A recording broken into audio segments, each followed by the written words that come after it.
Good morning, everyone. We'll begin shortly. Call your teammates until then.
Good morning, sir. We'll be waiting for 4 minutes until few more participants join, and then we'll begin.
Good morning, everyone. A very warm welcome back to day two of the Baha SAEINDIA hBAJA Workshop 2027.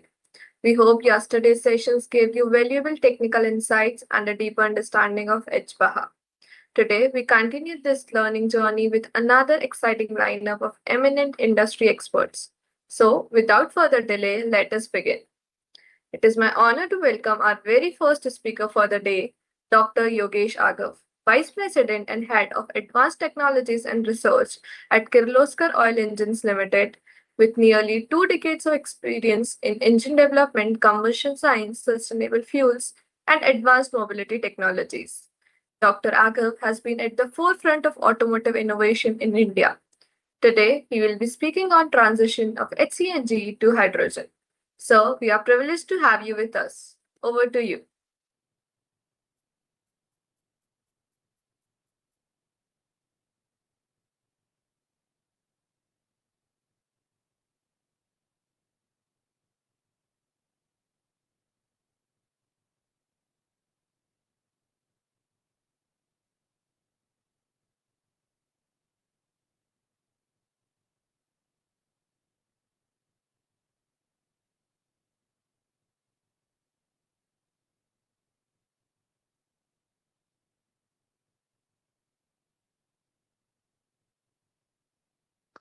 Kashish, can you please check if Yogesh sir has the access?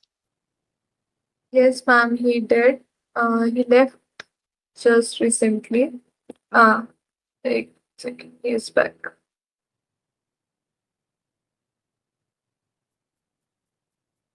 So, are you able to unmute yourself?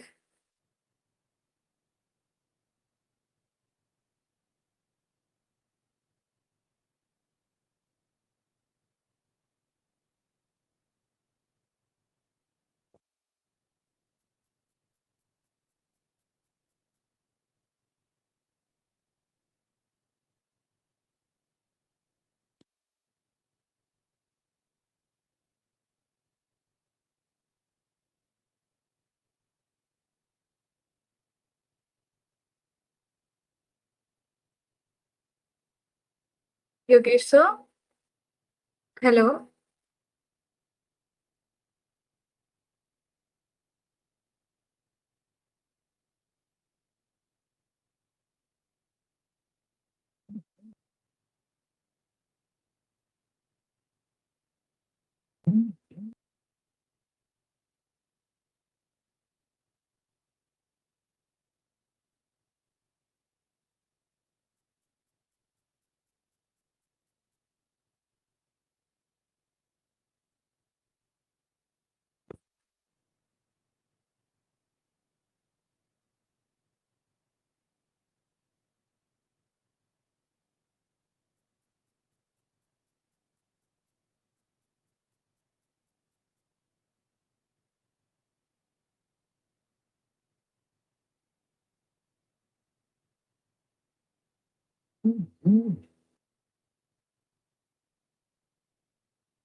We'll begin again shortly. There's some technical issues from Yogesh sir's end. Just a couple of minutes.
Hello guys, Yogesh sir is joining in 2 minutes. Like they are facing some technical issue with their laptop. So everyone please wait for 2-3 minutes. Then we'll start our first session. Thank you.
Hello, can you hear me now?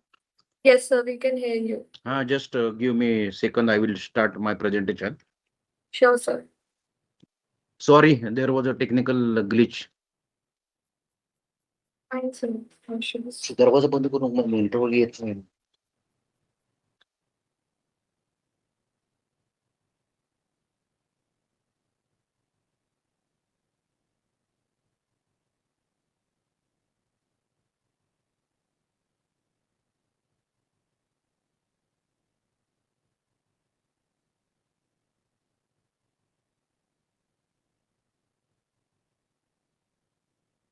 Can you see my presentation now? Yes, sir, we can see. So you may put it on full screen. Yeah, yeah. Is it okay now? Yes, sir, it's working fine. Okay, shall I start now? Yes, sir. Yeah, so I am Dr. Yogesh Agav, working in Kirloskar Oil Engines in advanced technologies and research, and we are working on many alternate fuels and alternate technologies, which is very important for future and sustainability and green fuels. All these are going on. So therefore, these are very important. So today's this competition for competition, this is a workshop, and I will talk about H2 hCNG technology. I will little bit cover on hydrogen properties. That is very important from IC engine point of view. How we can use as a IC engine fuel with taking due care. What are the engine modifications required, and what is uh, our experience with hydrogen fuel. So green hydrogen is a what we say as a clean fuel. So what is the need of alternative fuel? What is the rationale behind need of alternate fuels? So this is because of fossil fuels are causing a lot of environmental pollution. Then rising cost of conventional fuels. You know what happened due to war also. There was a availability issue. There was a cost issue, so it was increasing. Then we are dependent on imported fuel. So the fossil fuels, crude oil, we are importing, and that is the maximum amount of India. India is spending a lot of money in importing of crude oil, and we need dollars for that. And fuel reserves are also depleting very fast, so that is important. And one day all the fuels will be fuel is not generated by people. It is already available in the earth that we are taking out and converting it. So the fossil fuels are also depleting faster. And is there any possibility of industry in rural area? That is very important in case of countries like India. So converting, whenever you convert any engine to alternate fuel, so we have to look at various things. So first is combustion system, combustion chamber design, ignition system design, that we have to see, study and implement the changes. Then fuel handling pressure. So what kind of fuel pressure is required? What kind of fuel pressure regulation is required? How to do mixing of air fuel. So that is very important. Then control system. How you are going to control the speed, load, torque, all these things, engine performance. So as per the need. So therefore control system is required. Then exhaust after treatment, because there are various emission norms, various emission limits are there, and we have to see how we can meet the exhaust emission targets. Therefore, very specific exhaust after treatment are used depending on fuel. Lubricating oil, yes, lubricating oil faces fuel combustion, so therefore it has to be tuned for different fuels. And material compatibility, that is the big topic, because that material should be compatible for fuel system, engine system. And then for government and other things, fuel distribution network is also very important. So India has taken net zero target by 2070. So that is the Indian path to net zero, long-term low carbon transition and develop strategy on seven key transition. So seven key transitions are there. So low carbon development for electricity system, develop a integrated effective transport system, promote adaptation in urban design and energy material efficiency in buildings and sustainable urbanization, promoting economy wide decoupling of growth from emissions, then development of carbon dioxide removal and related engineering solutions. So, carbon sequencing or carbon dioxide converting into again fuel, something like that. And then enhancing forest and vegetation cover and economic and financial needs for low carbon development. So for us, it is very important to develop an integrated, efficient, and inclusive transportation system. So now we will look at as a hydrogen as an element. So if everybody has learned in chemistry, so hydrogen is an element. H2 is a molecular definition. Then hydrogen has a highest gravimetric energy density. So it is having very high energy content, but that is on gravimetric basis. Sorry.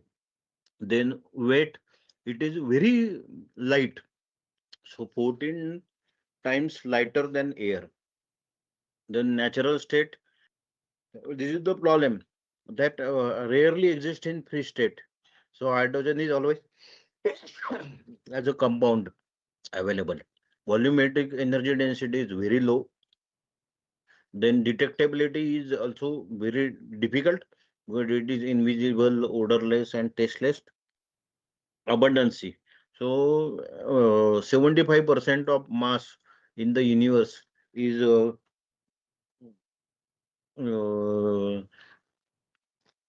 contains hydrogen, and element one, so simplest element on earth, and therefore it is very important to. So these are the major hydrogen as a element, some properties.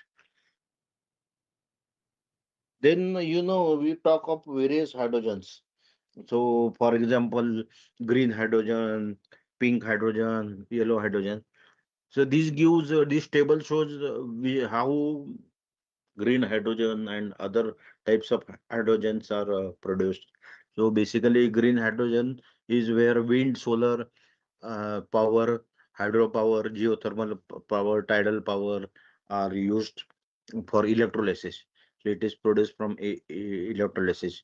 Then natural gas reforming of natural gas and coal. Then pyrolysis, gasification. So different type forms are there to processes are there to develop hydrogen. Then hydrogen, we say source, we said that steam reforming, gasification, electrolyzers, electrolysis of water using renewable energy. Then, so if we compare hydrogen with diesel, so these are the properties. But I will come to more about this in next slide. So this is hydrogen as a fuel. Carbon content is zero, so it helps in decarbonization. Very high calorific value, so lower gravimetric consumption is required. High auto ignition temperature, therefore spark ignition is required. Very high laminar speed, so therefore we can achieve higher engine speeds. So generally 4,000, 5,000 RPM is engines speeds for various diesel applications. Gasoline application it can go to 7, 800, 7,000, 8,000. And with hydrogen we can go still higher. High diffusivity disperses quickly, so that is very important, and very low density, therefore higher storage volumes are there. So now we can see the hydrogen properties and compare it with CNG. So one more thing is the air fuel ratio. So air fuel ratio is almost two times. So two times air is required for same hydrogen mass basis. So that is important. Then kinetic distances are uh, low. So this is very important. Now, when hydrocarbon is produced, you see CO2, CO, hydrocarbon, NOx emissions are also produced. But when you do hydrogen, then it eliminates carbon. But there are some emissions like NOx emissions are there. Now, flammability limits. So, if you see air to fuel ratio, the diesel works in certain ratio. It is a linear side. Gasoline, etc., are a richer side. Methane also slightly richer. It is lower than gasoline and diesel. But if you look at the hydrogen, flammable range is very high. So it is very easier to start lean combustion also, rich combustion also. And running on lean produces fuel consumption, reduces fuel consumption, and also lean combustion reduces NOx emission. But how to achieve power and engine swapped volume? So that is important. Ignition temperature, if you look at the hydrogen, ignition temperature is very high. Therefore, it is a resistance, it gives resistance to knock. So we can use higher compression ratios and which yields higher efficiency, advanced timings. Then ignition energy requirement of hydrogen is very low. So easy to ignite mixtures. Can we use glow plug, hot wire, hard to control ignition timing. So that is also important. Disadvantage of low ignition energy. So this slide shows the laminar flame speed. So when it is near stoichiometric, very high, 7 times faster than gasoline and natural gas. So that is important, and therefore it results also in very high NOx emissions. NOx emissions because its aromatic temperatures are very high and flame speed is very high. But theoretically, if you look at the efficiency of auto cycle, is this is the formula, and with that we can use hydrogen higher compression ratio, and therefore thermal efficiency of hydrogen is far better than gasoline and also better than diesel engine. High diffusivity, it shows that hydrogen diffuses very easily and it mixes, so creates very uniform mixture. So therefore reduces danger from a leak. So fuel engine energy spectrum. This slide shows the energy content per volume and per mass basis and volume basis. But hydrogen has a hydrogen mass basis is very high thing, but volume basis is very low. So we have to store hydrogen in a compressed container so that it can be equivalent to gasoline or these things, or we have to liquefy it. Now, NOx, how we can reduce NOx? Because NOx is the only emissions coming from hydrogen engine. So if you look at this graph, or so if air to fuel ratio is increased to 2.2 conditions under the same spark advance, then very low NOx is generated from hydrogen engine. So very low NOx. So this is called as a lean operation NOx. So no exhaust after treatment is necessary for stationary application, and very small ACR will be required for mobile where transient operation is there. So this if you how the heat release rate looks like when we compare stoichiometry and lean operation. So if you see stoichiometric, it is a blast, but when you look at mm, uh, lean mixture, it is a very smooth combustion. Benefit of lean combustion is that we don't have to throttle that much, and therefore we get higher brake thermal efficiency because pumping losses reduce. So there are two methods of hydrogen injection. One is multi-point in the in manifold ports, and then a direct injection inside the engine. So there are some advantages and disadvantages of both the systems. So now, what are our experiences? So we have converted one diesel genset with dual fuel. So this is the block diagram. So we introduced hydrogen into the inlet side of the engine, and we could achieve almost 50-60% replacement of hydrogen. But we have to take due care while handling hydrogen. So we had on one side 200 bar hydrogen cylinders, and there were leak detectors, gas flow meters, fuel shut-off valves, and fuel mixture was there, and then diesel injection system was also there, and there was a knock detection and ECU controlling knock, measuring through vibrations sensors. So so this was the performance. So smoke almost remained same, NOx increased, but CO2 reduced, vibration and noise reduced. So hydrogen combustion was very good, silent.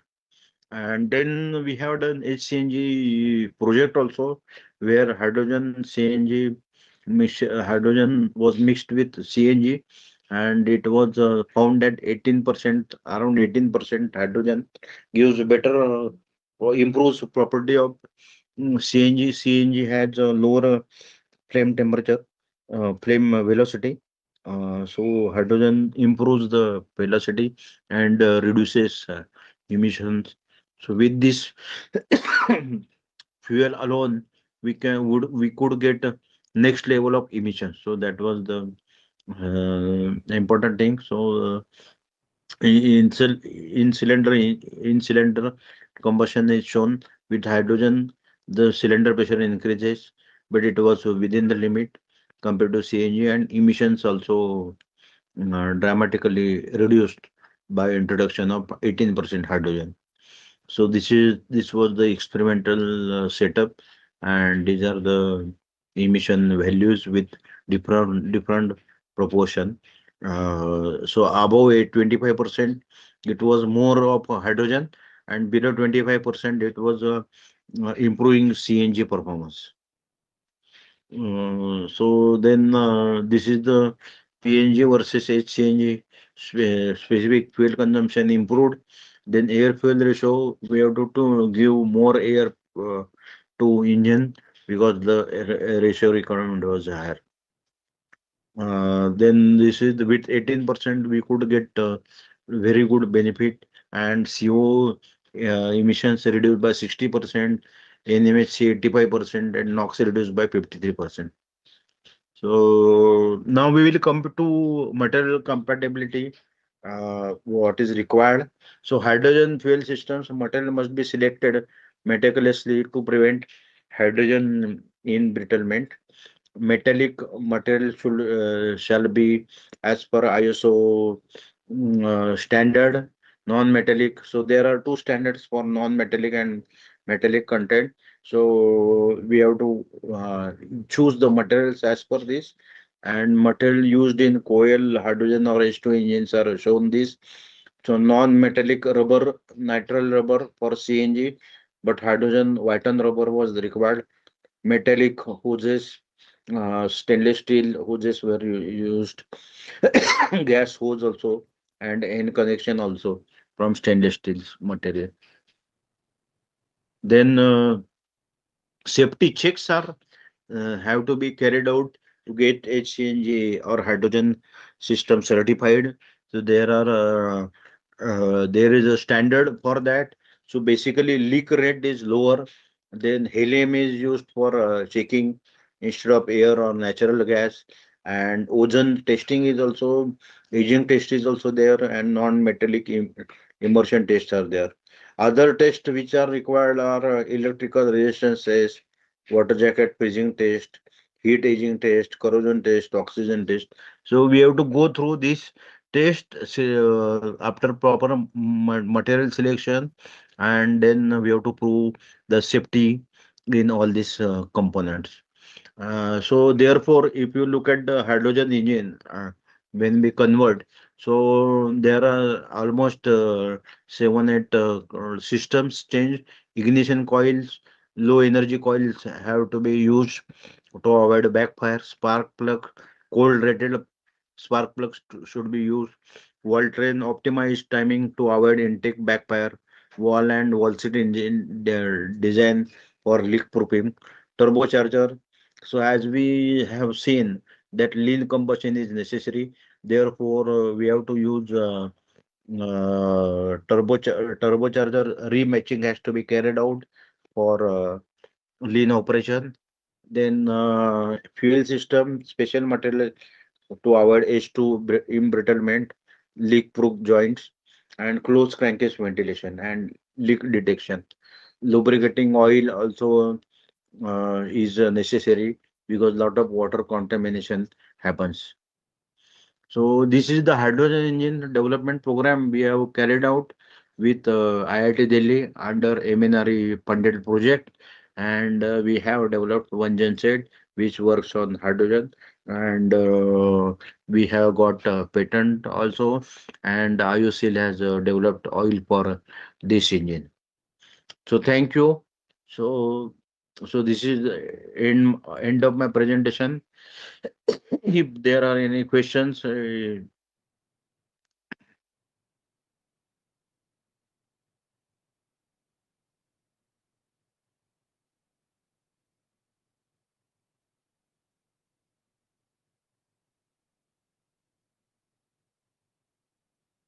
hello.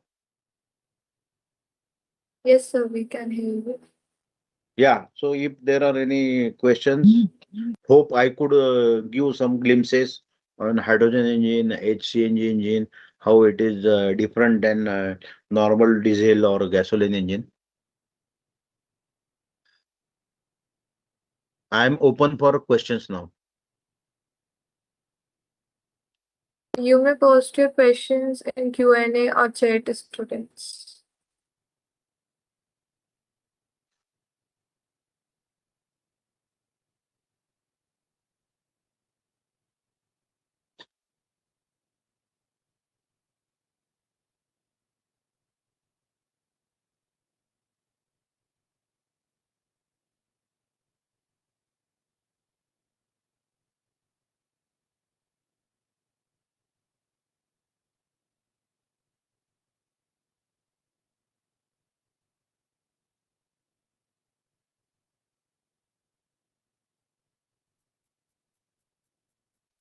Are there any questions? Not yet, sir. We'll wait for a minute. Yes, sir, there's a question. When are the engines available for purchase? We looked up in the forum and couldn't find any relevant info. No, but what This capacity Baha engine team is? will take. Yeah, yeah. So, what capacity of engine we need? As per that, Team Ba will take care of the engine.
I could not get a fossil fuel related question.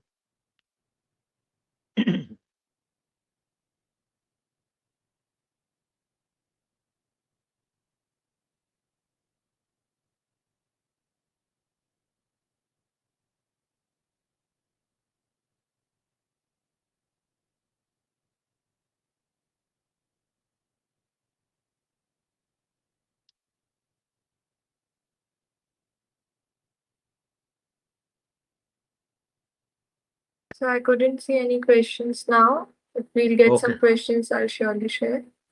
okay. Thank you Thank you so much, all. sir, for your time. Yeah, yeah. It was a It was a pleasure to have you with us. Yeah. Okay. Students, we may have a short break until the next speaker comes. So we'll be back in 10 minutes. Shall I log up now? Yes, sir, you may. Yeah. Okay.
Hello teams. We are accepting that every team should ask questions to the speaker. So your doubt get clears from the speakers, and that will be helpful for you. From now onwards, at the end of every session, every team has to ask the questions, because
We'll be resuming now.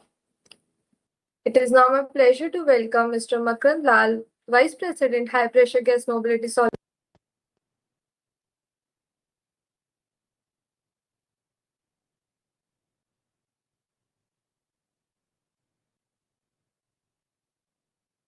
Hello, am I audible?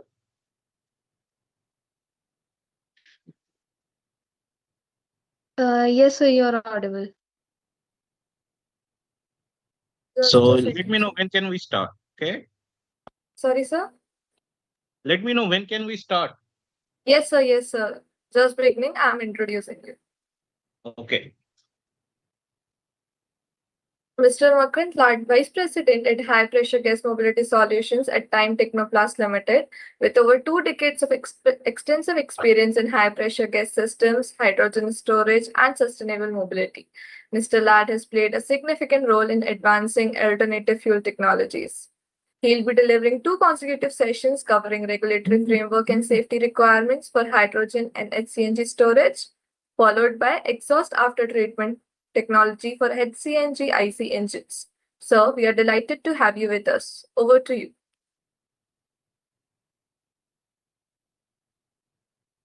Okay, guys. Good morning, everyone.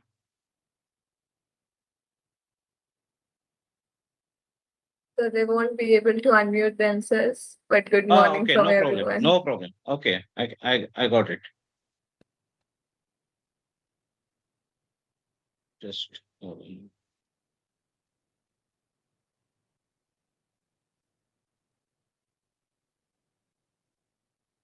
okay. So I believe just before this session, there was a session on hydrogen. Is it on a hydrogen IC engine technology or how is it? Yeah, let me check.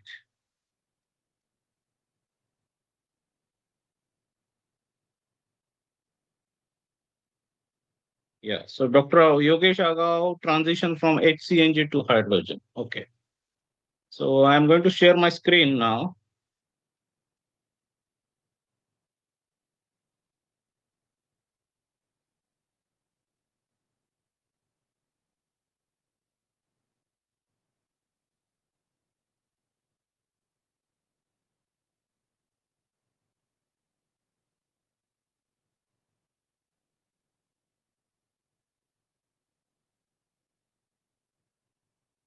Yeah. Let me know when you can see my screen. Yes, sir, we can see your screen. It's just not in presentation mode, but we can see Yeah. it. Yeah. I hope this is okay now. Yes, sir.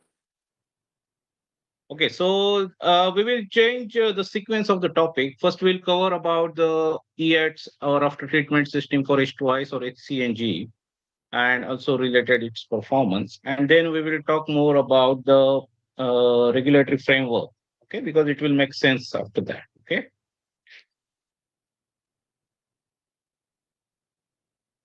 Yeah. So if you have seen the presentation from Dr. Yogesh Aga, so he might have already touched upon certain topics related to the performance of hydrogen IC engine. So if you know that hydrogen can be utilized for the powertrain application in two ways. One is a hydrogen IC engine, second is a fuel cell. Okay. Now hydrogen IC engine has various categories depending on the technology we are using. So it can be 100% hydrogen burning, or it can be a hydrogen mix in the CNG. So technically, it may be the CNG engine, which is valid up to 8 to 20% of the hydrogen mixing.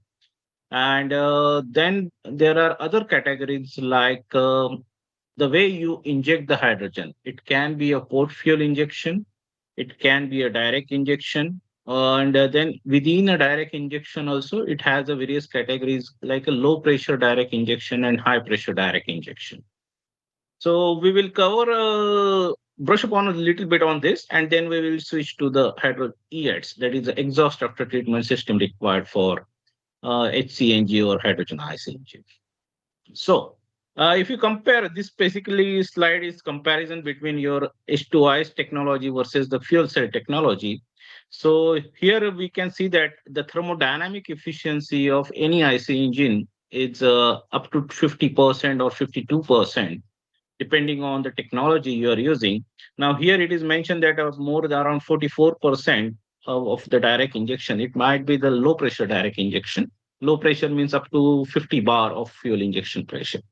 But if you go with a very high pressure direct injection, let's say 200 to 300 bar, this efficiency of the H2Is has a potential to reach up to 48 to 50%.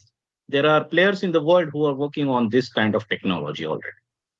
Whereas in case of the fuel cell is nothing but the a kind of a technology or device which uses hydrogen and oxygen together, and as a part of its electromagnetic process, it generates the electricity.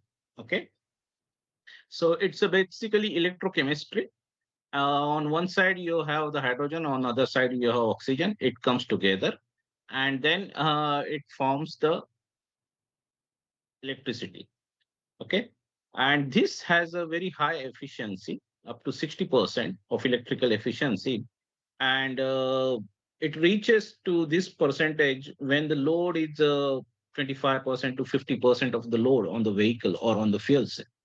So if this kind of technology is very useful when there is a part load operation or mid load operation, whereas in case of very high load operation, I think the H2Is can give you much better um, fuel efficiency. But this is just about the powertrain. But when it comes to the complete vehicle loading, other auxiliaries load on the vehicle, it becomes interesting to see in reality on the road, depending on the road condition also, and depending on the ambient conditions, how each of this technology will behave.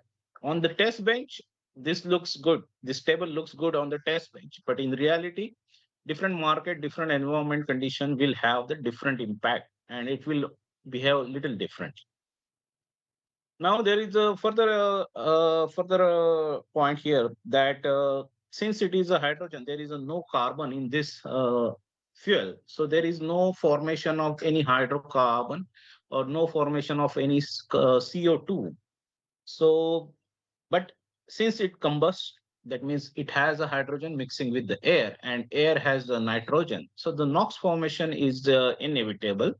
But there are various ways how to mitigate this NOx. In general, we operate the hydrogen IC engine at very high lambda. That means a lean combustion we will use. There is also concept like ultra lean, where you will have the very low NOx. Okay, whereas in case of fuel cell, there is no any tailpipe emission. So fuel cell emission is only the water vapor. Okay. Since in case of hydrogen IC engine, it's a IC engine operating on the diesel technology at very high pressure, whereas in case of low pressure direct injection or port fuel injection, it will operate like a port petrol engine or CNG engine. But still, it will have the vibration. That's why the substantial NVH that is we need to work on. Whereas comparatively, fuel cell are calm. Okay, it does not give noise related NVH.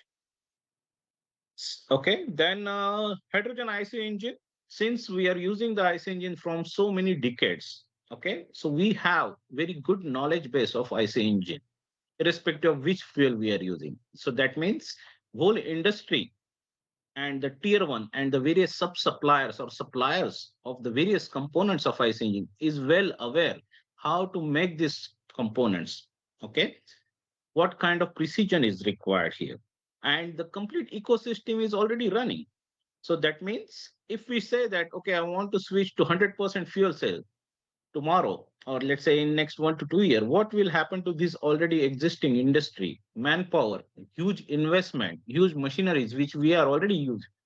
So that means to go our decarbonization drive with hydrogen IC engine will be comparatively lower cost, stable, and well understood as compared to the fuel cell. That's why in fuel cell, it has mentioned very expensive. So there is a typo here. It should be actually 2030 to 35. We are expecting more focus on the fuel cells, whereas next 5 years, there will be more focus on the hydrogen IC engine. If you ask me, 2 years back, whole world was mad about fuel cell actually. Everyone was behind the fuel cell technology and the application of fuel cell technology in the automotive sector. But in last 3 to 4 years, they have run a lot of proof of concept vehicles, irrespective of the segment of vehicle. It could be heavy commercial vehicle, it could be a passenger car. There is a lot of experimentation has happened, and then everyone has understood that till now we have not able to reach the cost target of the fuel cell. If you compare the fuel cell today, any vehicle versus your IC engine or diesel or petrol vehicle, the fuel cell vehicle is approximately 2.5 to 3 times expensive, okay,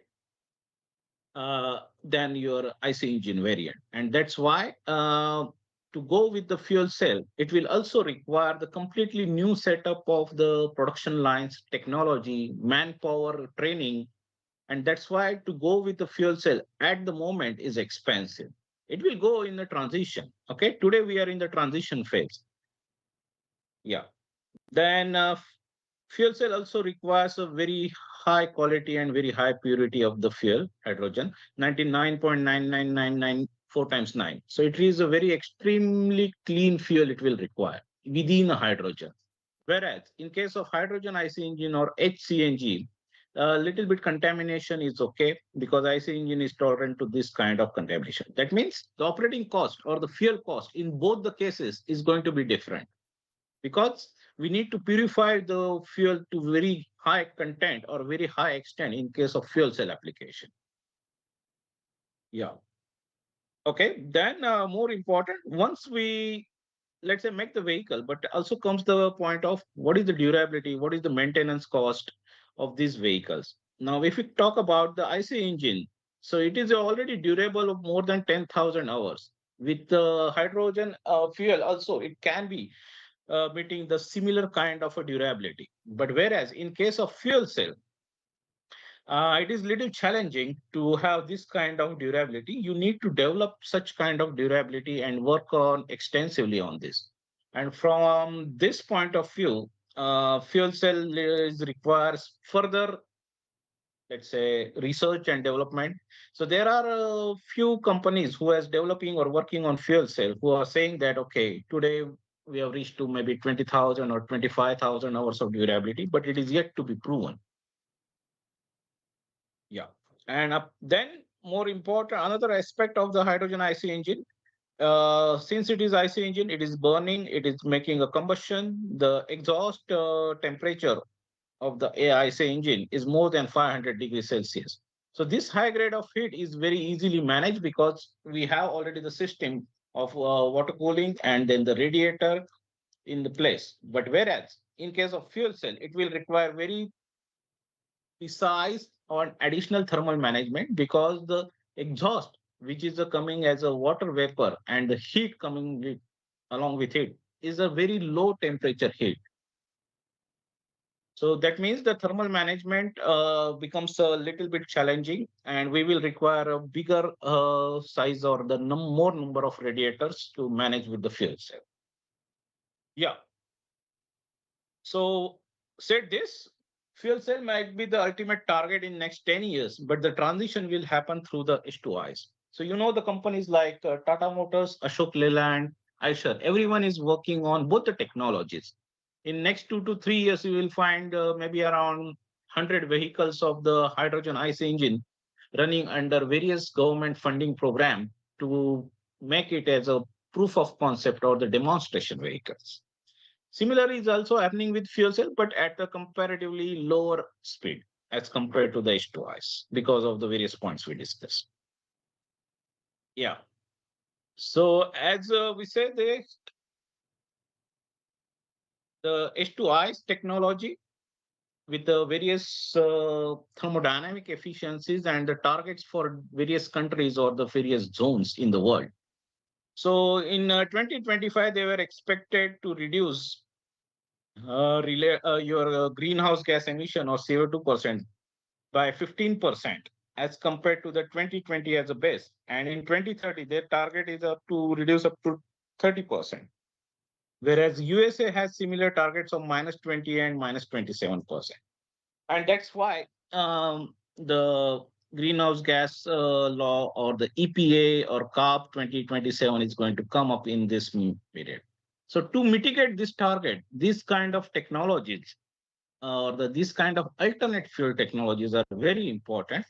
So that's what I was talking, that in future you will find the H2Is might be reaching to up to 55% break thermal efficiency, as you can see in my pointer. So they are targeting towards that.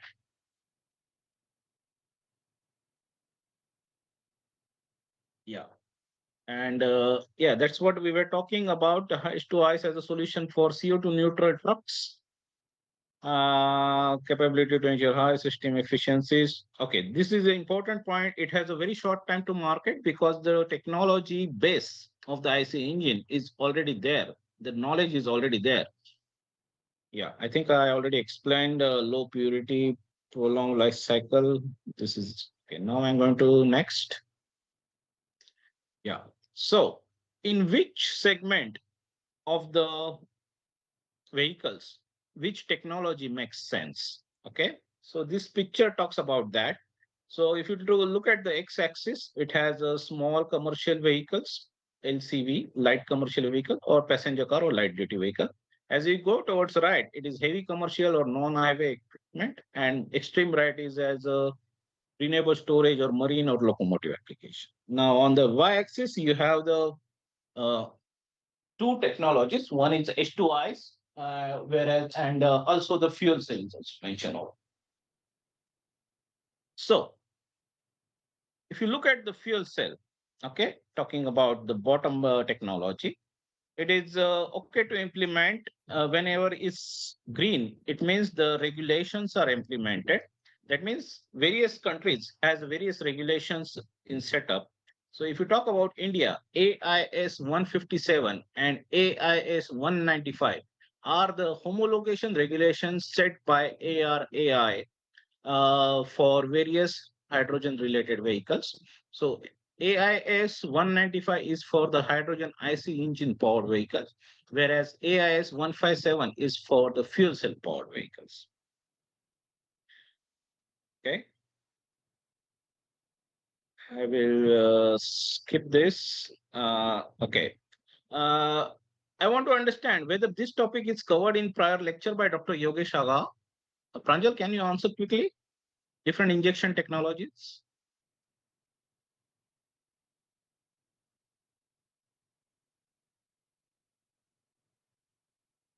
Hello. Yes, Anyone sir. from? Hi, sir. Hello. Yes, sir. You asked. Yeah, my question is this particular slide or this kind of thing has been discussed by Dr. Yogesh Agao previously, different fuel injection technologies for hydrogen IC engine. No, sir. Actually, he was having some other discussion. Okay, so let me This was cover not this covered. also. Yeah, Okay. sure. Okay, so as I was talking with you, there are three different technologies when it comes to the hydrogen IC engine. Okay, when it comes to the fuel injection. The first picture, port fuel injection. The middle picture, direct injection, but with the spark ignition. And the extreme right picture, direct injection, but with a very high pressure and without spark. Okay. Now, you know that in case of a petrol engine or the CNG engine, it is the fuel is injected in the port fuel. Okay. And there is it runs on the technology or the concept of petrol ignition or a petrol cycle. If you have studied in this, your IC engine course, there are various cycles. Positive ignition, then compression ignition. So this basically falls under positive ignition. That means you require the external help to ignite the fuel, and that's why the spark plug is required. Okay. Here the compression ratio generally varies from your 9 to 12. And since the compression ratio is less, the auto ignition temperature is not reached for the fuel, and that's why you require this external source of heat or ignition. That is a spark ignition. Now, in case of CNG, this is already well established technology. Now, what we are doing is using the same fuel injection technology. Instead of CNG, we are going to introduce the hydrogen in the port. This is your intake port. There air comes. That means air will get mixed with the hydrogen in the port itself. That means it will have a comparatively more time for the mixing of fuel and air before it enters in the combustion chamber. So this part is your combustion chamber actually. So before it reaches, it has enough time and the space to mix between air and. It is very important to have a very good mixing to get the very good combustion efficiency and the very reduced amount of the emission. So, but it requires spark plug. Okay. Whereas if I come to the middle picture, it is different. Here I am injecting the hydrogen. This is my fuel injector, DI, direct injection. I am injecting the hydrogen directly in the combustion chamber. Okay. But it is also going to require the spark plug as an igniter. So this is also depending on the positive ignition concept. This is also having the compression ratio in between 8 to 12, where but the efficiency wise it is little better than my first concept because I am injecting the fuel at comparatively higher pressure. Here I am injecting the fuel up to 50 bar, whereas here I am injecting the fuel less than 8 to 10 bar. Okay. And because of this high pressure injection, the timing of the fuel injection is also very important here because it is getting injected directly inside the combustion chamber. So comparatively, it will have a less time of fuel air mixing as compared to your left picture. And that's why you need to work on the fuel timing optimization, then the intake opening optimization, mixing optimization. And that's how you can get the better fuel efficiency in this case. So the left one, port fuel injection, has a potential to reach to thermodynamic efficiency of 40 to 42%, whereas the middle one has the potential to reach up to 4 to 45%. Okay, thermodynamic efficiency. Whereas now let's come to the extreme right picture. So extreme right picture is basically concept of compression ignition engine. There is no spark plug here. Okay. Here we are going to use the compression ratio of 16 to 20, which is available today with any diesel engine. Here, what I'm saying that I will have a very specialized injector. Okay. And I am going to inject the fuel at very high pressure from 100 to 600 bar using this injector, whereas the hydrogen is coming from the outer conical or outer periphery. Here you can see this blue line. Okay. Whereas as I am injecting the hydrogen, okay, at the time of where I am seeing that the auto ignition should happen for the fuel. Now, since you even using that 16 or 20 compression ratio, hydrogen auto ignition temperature is not getting reached, but it will still require the external source. But instead of providing the spark plug, what I am doing here, I am injecting little amount of diesel. Since this is based on concept of diesel ignition or diesel engine, so diesel will ignite immediately as soon as it gets injected. And that small ignition flame will be used to ignite the remaining hydrogen. So general percentage, we can say that 95 to 97% of the fuel is hydrogen and only 3 to 5% of the fuel is diesel. So the role of diesel is only to ignite the hydrogen. Okay. And that's why it will also called as a liquid spark. Technically, there is no spark plug, but it is since it is being used through diesel, it can be called as a liquid spark. Now, this concept has a very high potential for achieving the thermodynamic efficiency of maybe up to 48 to 50%. It is a comparatively expensive technology because you require a very specialized injector which can inject two fuels, okay, at the same time. At the same time means in the same component, using the same component of the injector. Timing of the fuel injection can be different depending on the power rating or depending on the load criteria. But since it is injecting at very high, the burning is also very fast. The temperature reach is also very high. And you know that the NOx formation has a direct relationship with the in-cylinder combustion temperature. Since the temperature is also high here, it has the highest potential of the NOx formation of all these three technologies. The least potential is with cold injection. A little bit moderate potential of NOx is with a low pressure direct injection. Highest NOx will be with high pressure direct injection. Okay. Yeah. Now there are various companies which has set up such kind of roadmaps, but depending on CO2 targets coming from the various countries.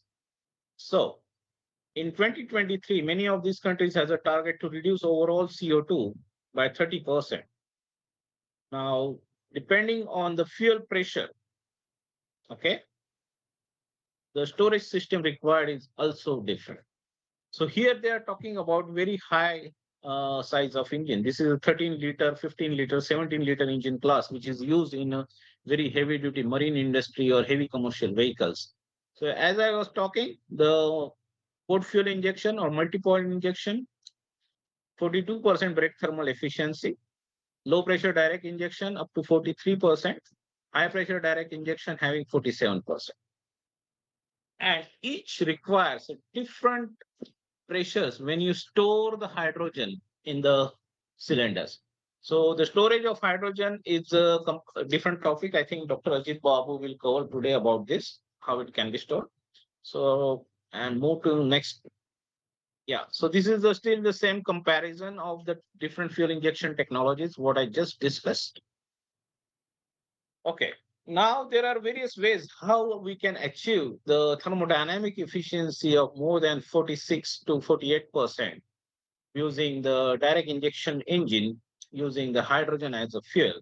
So considering the baseline engine efficiency of 42%, how different features of the different technologies will help us to improve our thermodynamic efficiency.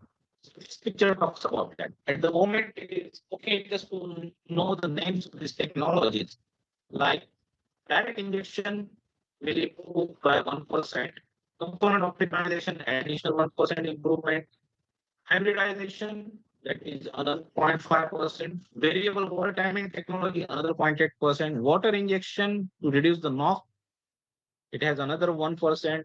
Reduce full load, another 0.5%. So this picture has been prepared by the FEV, and as per their estimate, that if we implement all these technologies, the thermodynamic efficiency or break thermal efficiency of hydrogen engines can be improved up to 46.8%.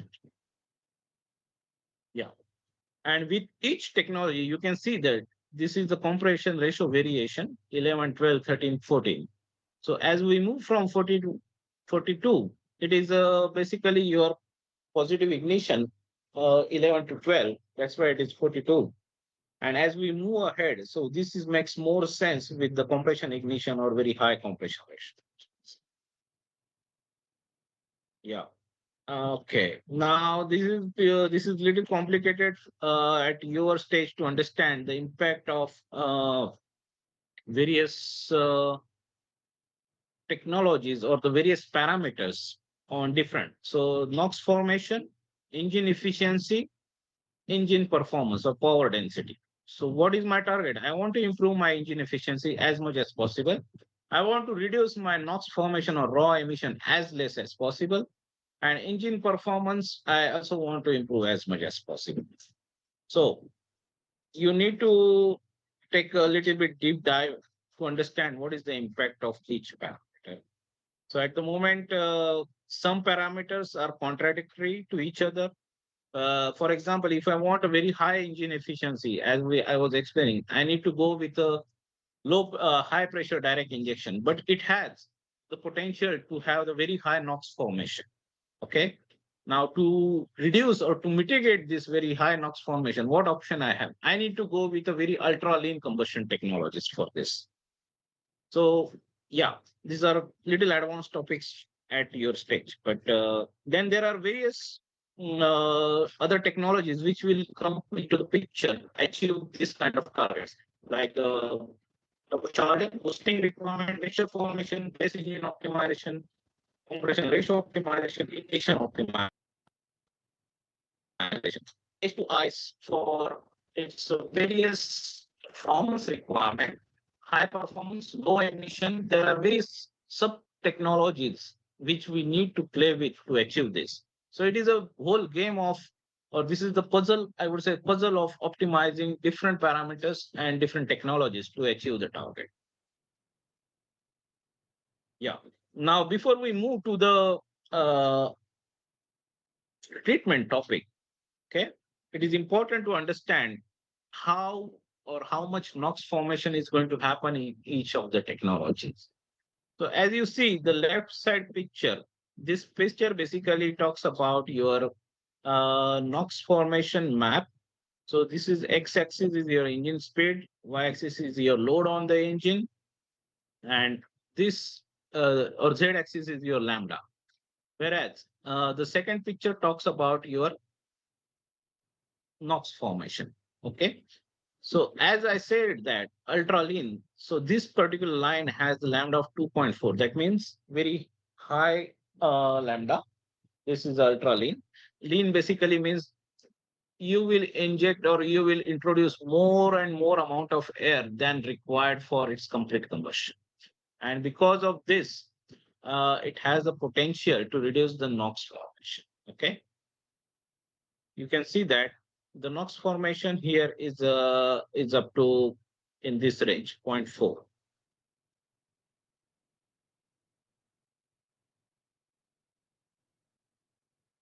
Yeah. So as we come to the right side picture, this is about your actual values of the NOx. So you can see that the NOx formation goes from depending on excess air ratio. Now you can correlate. This particular picture talks about here x-axis is your excess air ratio, where here is also your excess air ratio. Okay. So as we go more and more towards the right side in this right side picture, the NOx formation potential goes very down. You can see in the first picture, okay, top picture of the right side. As I'm moving from the left to right, the NOx formation is going very down. So my target is to operate my engine in this region. Okay, here I'm getting a very, very less NOx.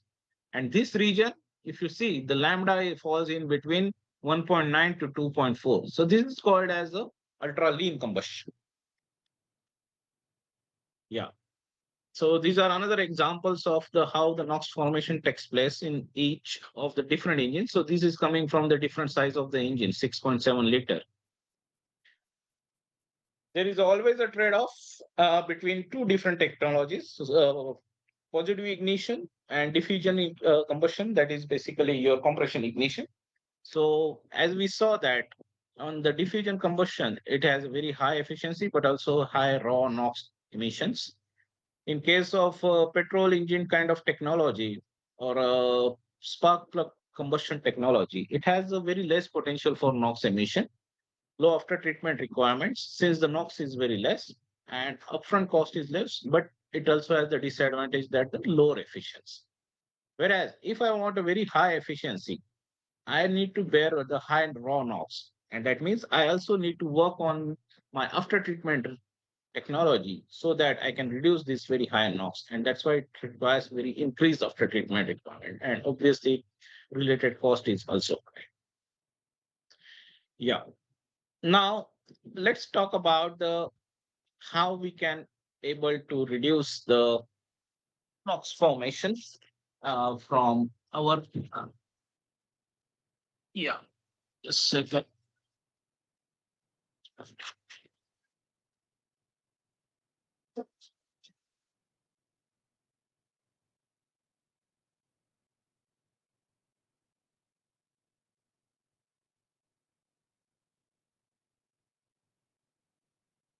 Just a second, guys. Let me check.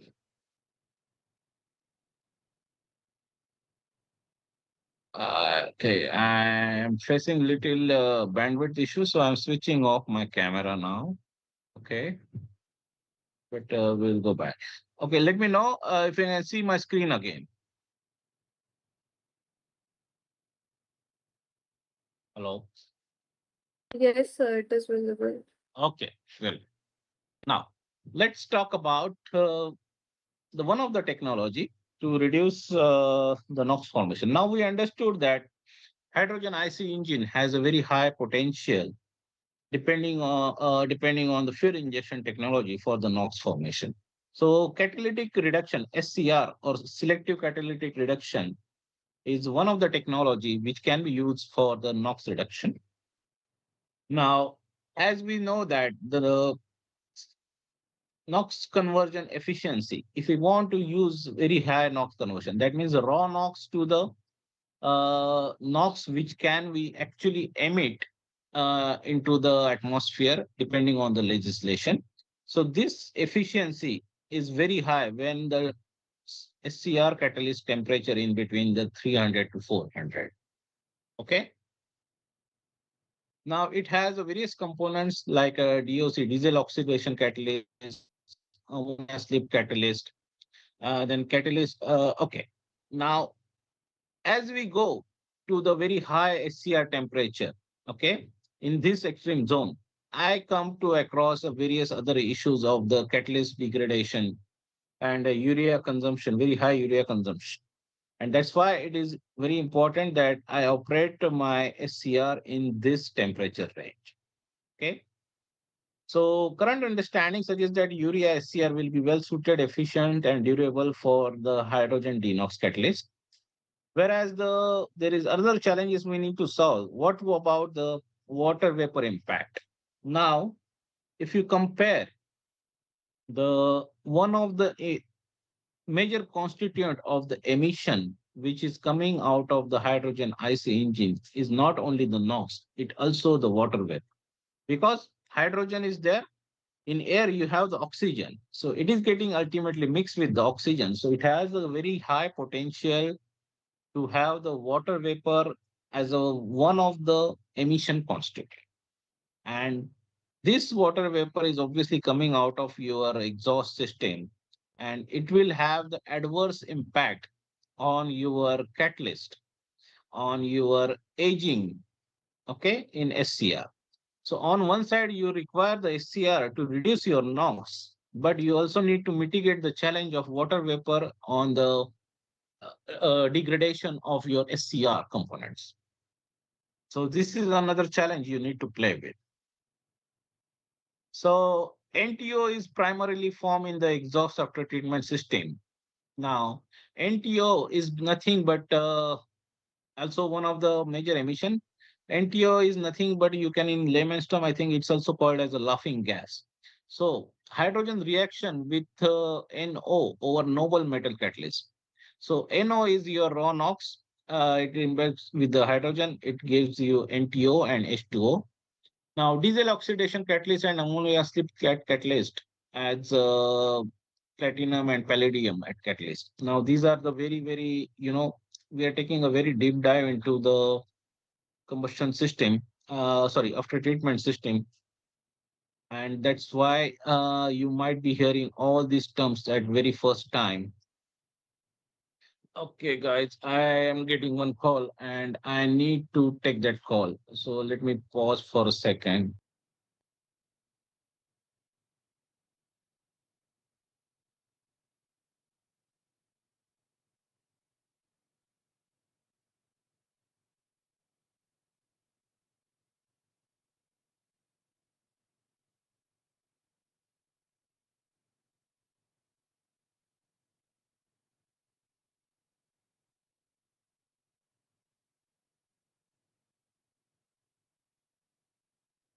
Okay, guys, I'm back.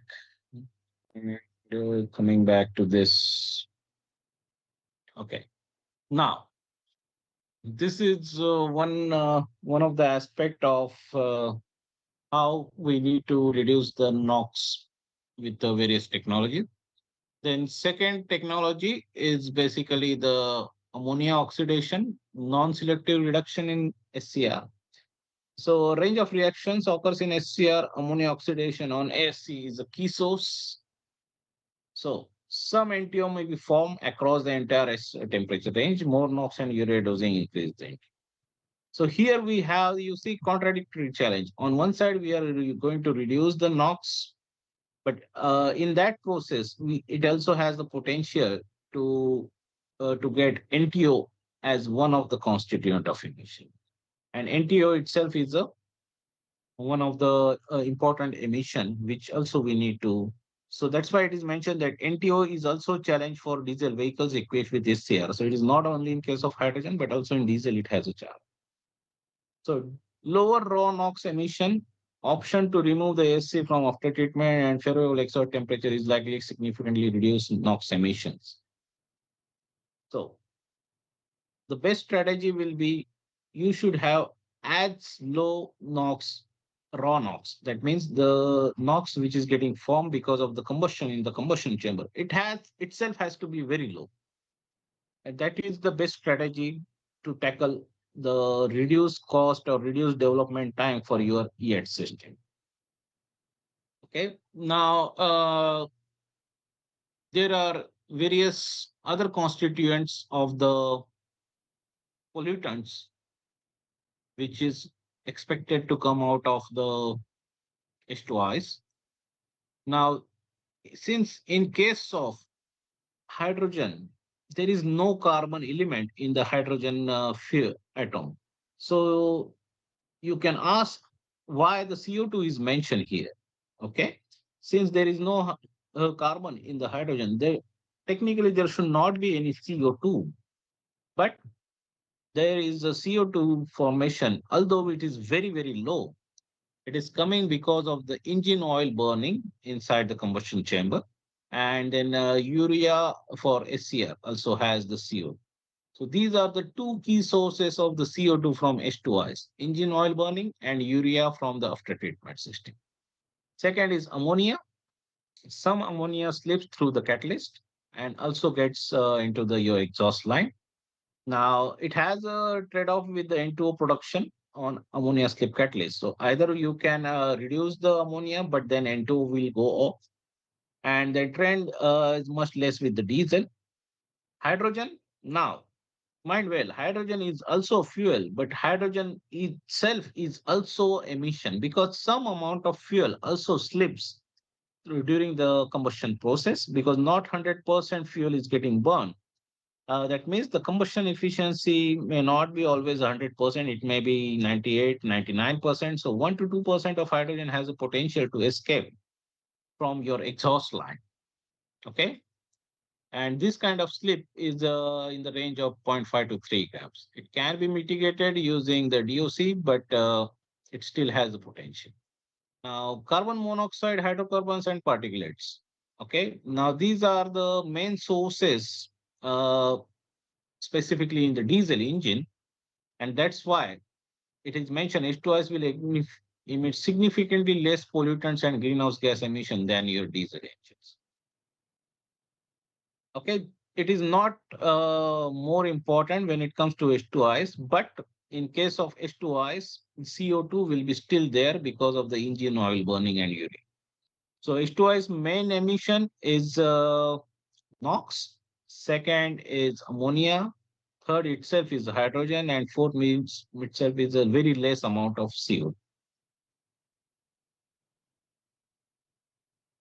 Yeah, so with an appropriate combustion strategy, hydrogen engine emissions levels are very low. After treatment requirement may be driven by specific operation. So this talks about at different load points on the engine, what is the potential of your raw NOx emission and how to reduce this.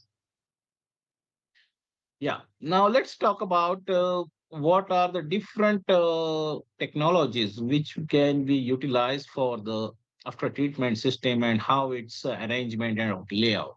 So this has been, there has various studies done by the companies like AVL, FEV, Ricardo. So these are basically powertrain and engine development or consultancy firms from the Europe. And these are well-known firms which has been, whose services are also taken by the almost all OEMs in India for various development, not only hydrogen, but also in prior petrol, diesel engine development, they used to support them. So here we are talking about as soon as there is a exhaust system or engine out, then we will have the oxidation catalyst, then urea dosing, and here you see your SCR system. This is based on your copper catalyst. And after this, there is ammonia slip catalyst. So this is a already available technology and quickest because it is also being utilized in the diesel engine today, and it has the quickest time to market. But then you have the potential of more CO2 coming out of urea. Okay. This is another proposed layout that once it comes out of engine, then close couple SCR, close couple ammonia slip catalyst, then DOC, DPF. Why you require DOC, DPF? Because to reduce your engine oil combusted hydrocarbon or the CO2. So to take care of that, you will require this DOC, DPF. And then SCR, ASC. There is a very good potential to eliminate these two components, but you need to optimize your engine oil combustion to very great extent. Yeah. So there is a huge amount of R&D is required to solve all these challenges to meet the various legislation requirements of the various countries. It could be your CO2 legislation, it could be your greenhouse legislation, it could be your Euro 7 or EPA 2027 or CARB 2027 legislations. Okay, H2IS has been seen as a promising transition technology. Very specific, very low and very stringent NOx standards will require additional investment in the after treatment technologies. And financial incentives or H2S credits towards zero emission vehicle sales might be needed to attract. Okay, so I don't know if you are aware about the carbon credit concept. So basically, there is a mechanism or the body which offers you the credits if your emission is a zero emission vehicle. Like all EV manufacturers get this kind of carbon credits. The very good example of Tesla. So Tesla has one of the highest carbon credit company. They have a lot of carbon credits in their kitty because they are manufacturing only the EV.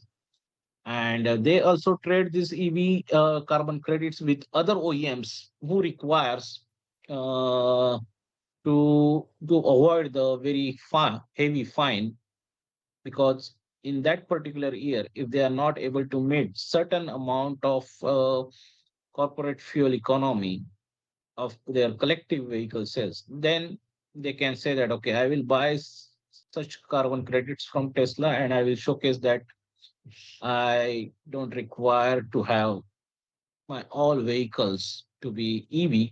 I can have the mix of some diesel vehicles, some uh, alternate fuel vehicles, and some EVs. Still, I can manage. So this is how the carbon credit market works. Yeah. So non-zero NOx emission. So in case of H2Is, it is non-zero NOx. Some NOx is going to be there, and modern H2Is NOx emission is lower than when using wave charge from the present grid.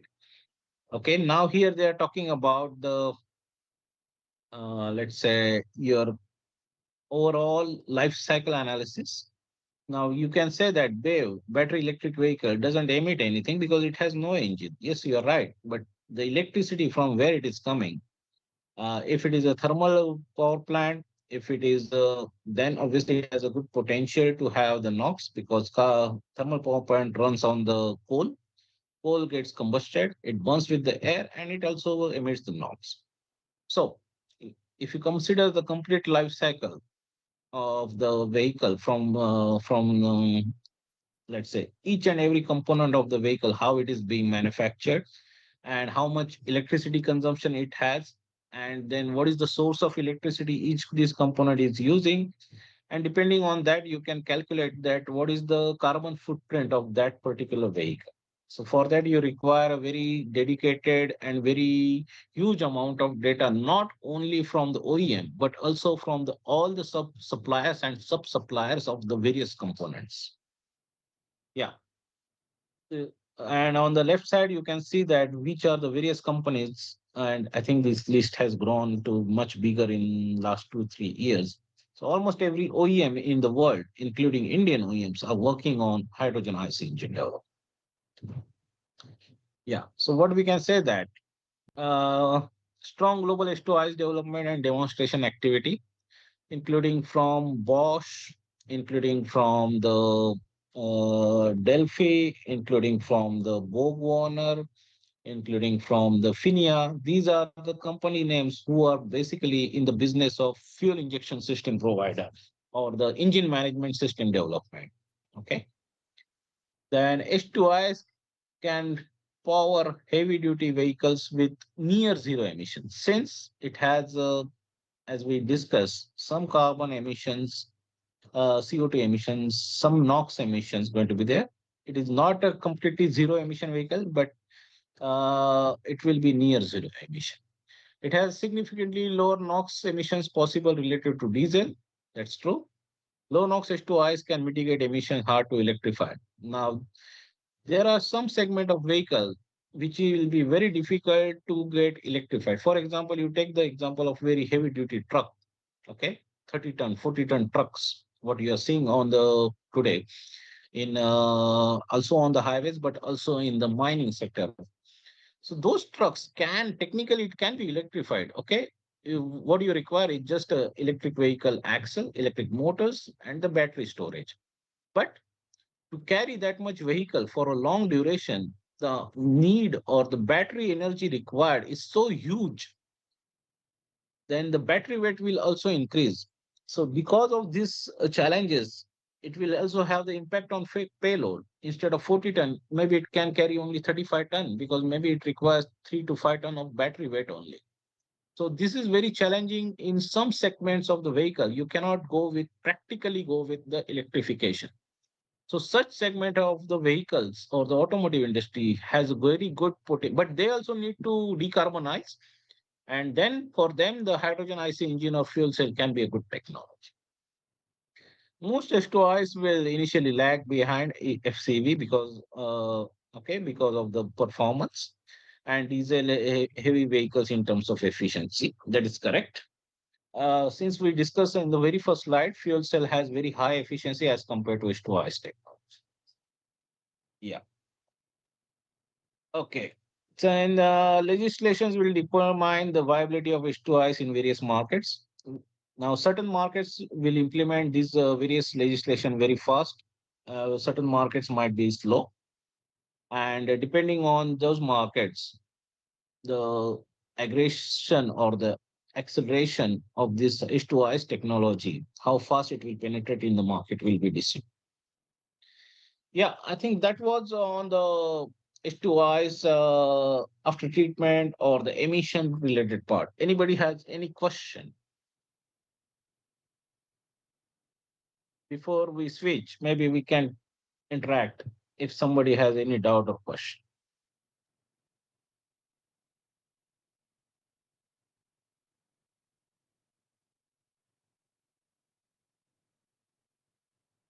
You can raise the hand or you can put the in the chat box also.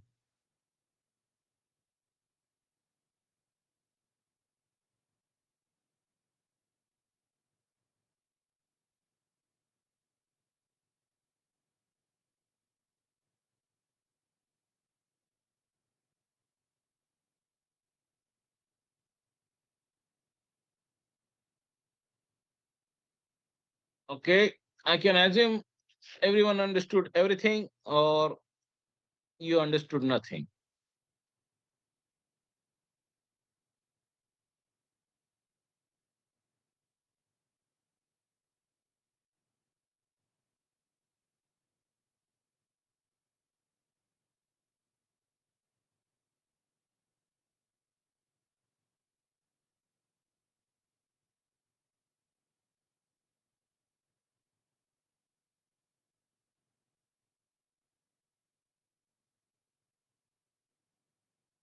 Teams, feel free to pose the questions, or you can just raise your hand. We will unmute you, so you can ask the questions.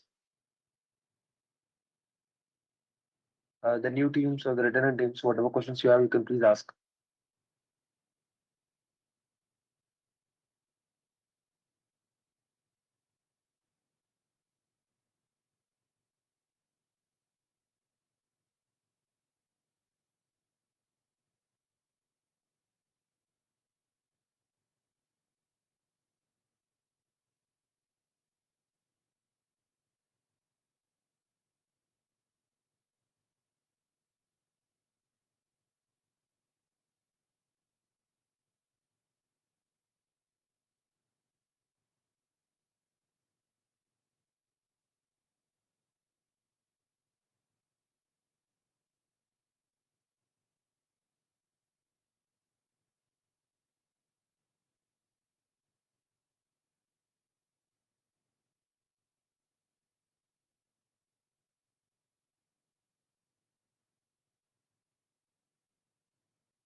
I couldn't see any questions, then maybe we can move forward for the break.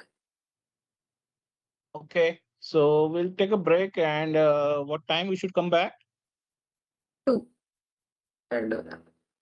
Hello? Sir, it's like 2 o'clock. The session will resume again in 2 o'clock. And requesting all the team members to please join 5 to 10 minutes prior 2 o'clock. No, please. Hello. Wait. Yes, Yes, sir. sir. Yes. Have we finished with the second topic?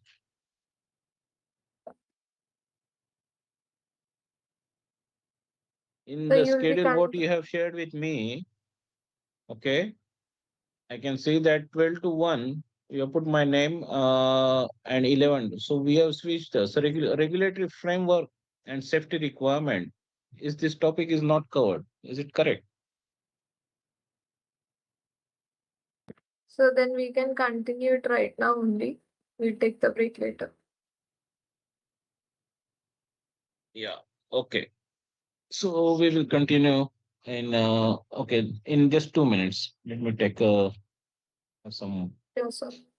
Sure, sir. yeah.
Okay, guys, I'm back, and we can start with the next topic about safety requirement and its impact on various legislations and what are the various legislations are in the place.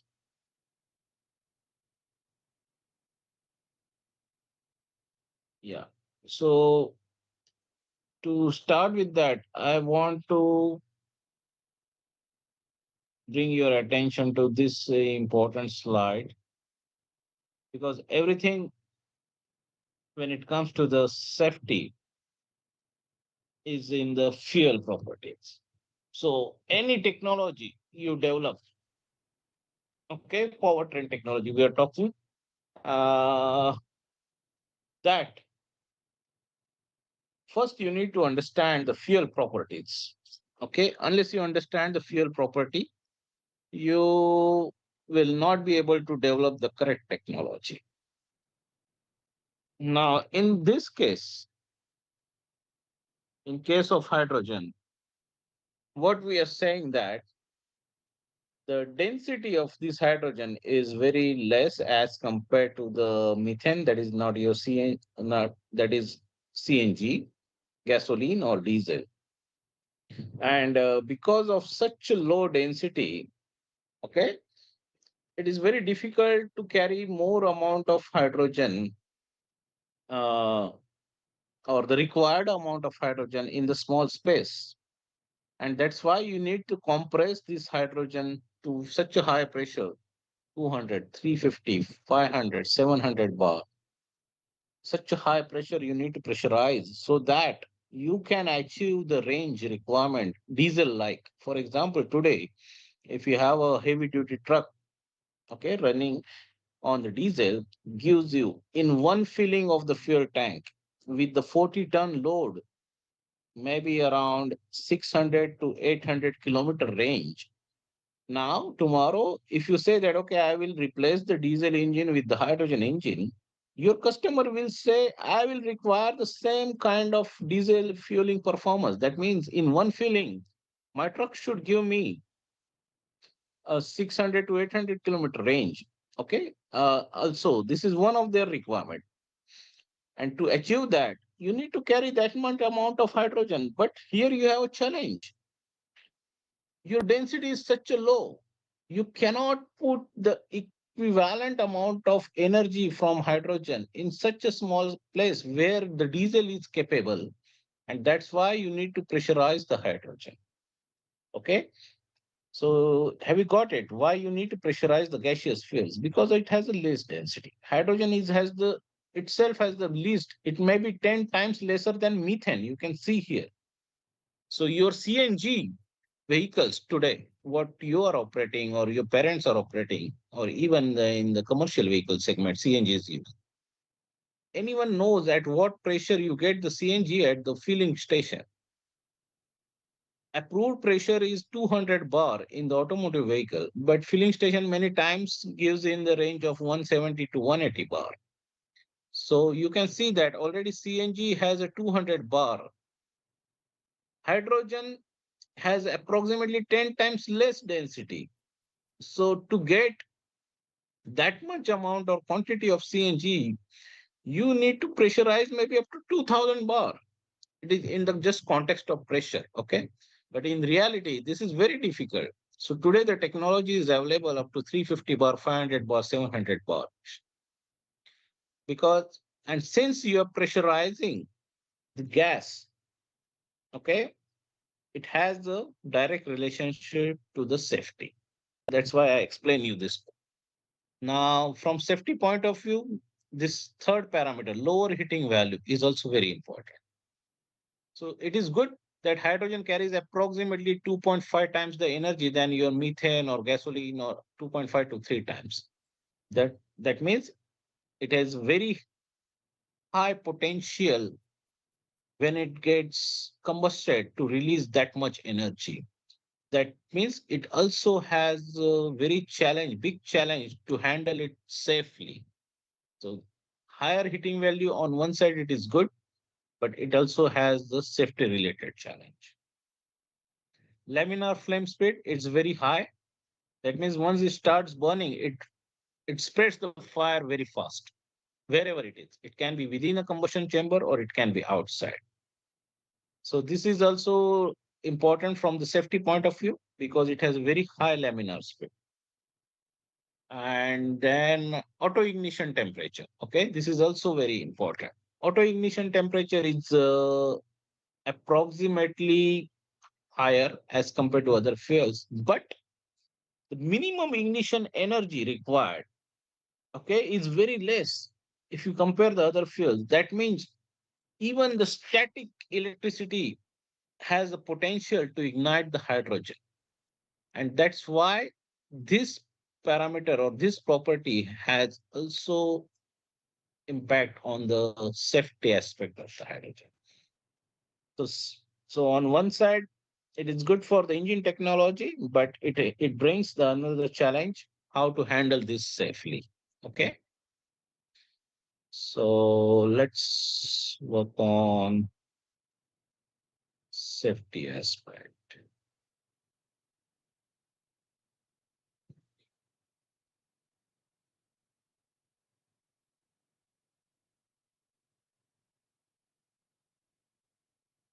Okay.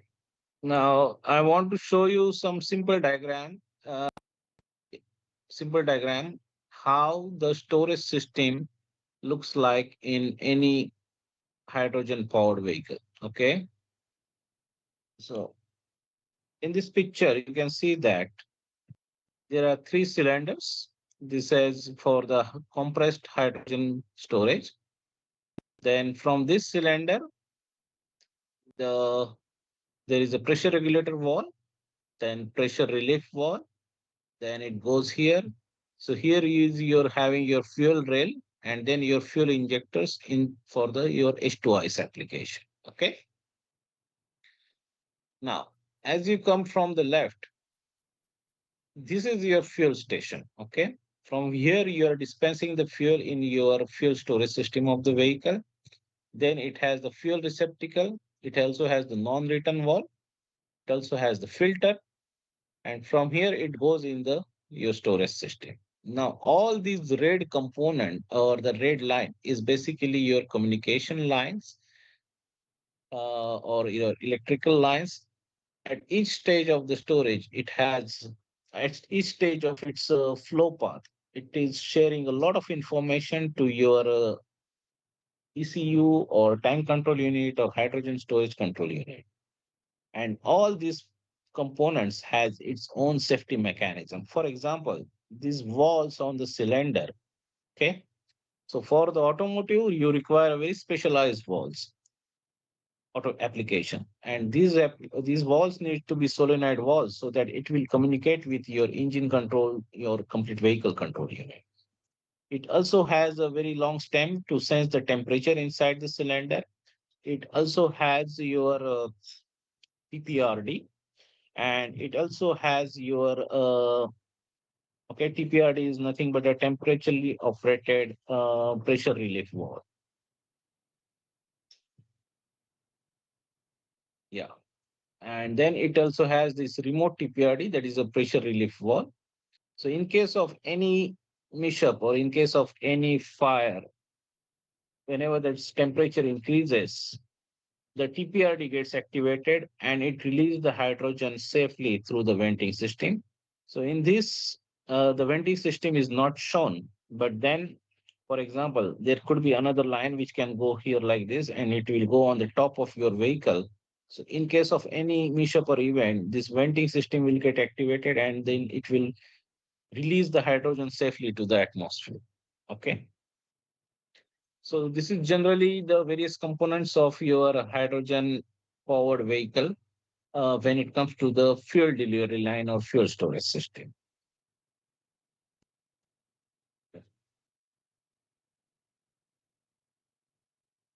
Let me bring you to the another slide.